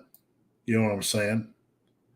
So I one of his programs was so unbalanced that I just didn't know what to say. It was just confusing. John, loving the live. Make sure you get your water in. Saying it out of love. How's your food fun? I don't think like that, Steve, anymore. We eat mostly healthy just because we like to. And then when we want a little bit, we have a little bit. We don't gorge. I don't eat like a whole huge thing of ice cream, or when I want pizza, I have it. But we don't do it, it's not like staples. We just have it when we want it occasionally. And I don't know about balance, maybe 80-20. During a day, it's, mostly good. A friend of mine injured his ribs on the leg press. That's the last call for questions, guys. Last call. We got about 10 to go. How the hell does that happen? I have no idea. I injured my knee walking on the steps after 38 years of squatting. How the hell does that happen? I have no idea. What exactly is a finisher? A finisher is kind of like when you have done all the quality work, the focus work, the progression work, all the exercise, you have a little bit of energy left in the gym. So you can do like run the rack, run the stack, or a 40 rep set of curls, or just something to get that last blast of glycogen out of your muscles and that last bit of life out of your soul, so to speak. What do you think of an upper full body, upper 3 days a week program? I'd have to see it, but it looks a little bit liggy wiggy light. I'd rather see upper liggy wiggy upper, or upper limbs, legs and arms upper. I think that would be better execution. In your new version of Power Muscle Bulldozer, you add a PDF afterwards utilizing threes. Is it meant to tell people to replace power sets with threes instead? No. You can, the top sets. There's no real rules. As long as you stay within the massive arm world, you're fine. What's your opinion on Mentzer's method to comprehensive overload? What's your opinion on the Mentzer method compared to comprehensive overload? Look, I'm not being dismissive, and I welcome the comments, but Mentzer misses a lot of pieces of the puzzle. Not every exercise is equal, and we can't just proclaim that training all exercises to failure are equal, and not all training to failure is systemically like fatiguing, right? I can train some exercises to failure and they don't tax me at all. There's a lot of holes in Mentzer's thinking. Thank you, Brett. I appreciate that. I really like your bulldozers. Would it be overkill to do 2 to 3 sets of them? That's a lot of work, my friend. If you can handle it, just be careful. I'd start at 2. That's a lot of intense work. I'd rather have you maybe add a different exercise in to do it, but if you want to give it a try, go ahead. What's an underrated food in terms of nutrients and ease of preparation? Good question. Underrated. Well, there are many underrated foods. I think Greek yogurt is very underrated in the muscle building world. Super flexible. You can get plain, which you can add on to any dish, meat dish, go on carbs and go on meat, add protein. You can get the sweetie flavors, and you can add in your berries. It's very underrated. I think dry cheese is very underrated. A little bit to add your calcium and rich in nutrients. I know we all, talk about eggs, but I think eggs are really a super underrated food choice. When we look at bodybuilding or muscle building, we often don't consider eating eggs for dinner, but eggs are super underrated. I realize that some guys need to program deloads, but seem to require that mental break, kind of like cheat days with diet, since they use it as a driver. Yeah, definitely. I have nothing against it.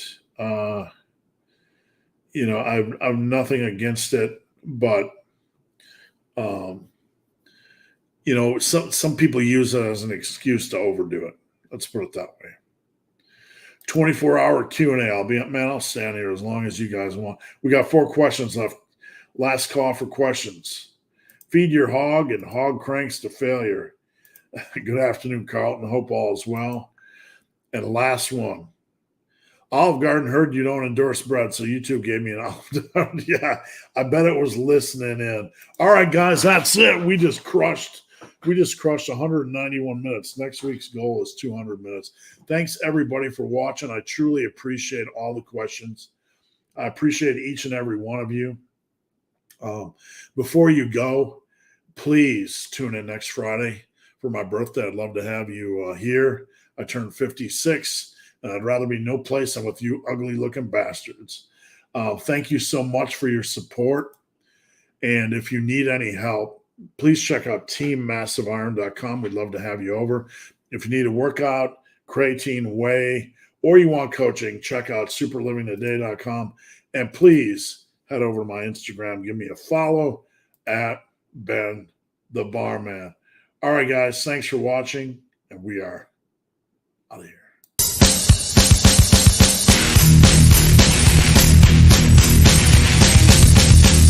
It's not almost over. It's not almost over. You're not almost there. You're not almost there. You're not almost there.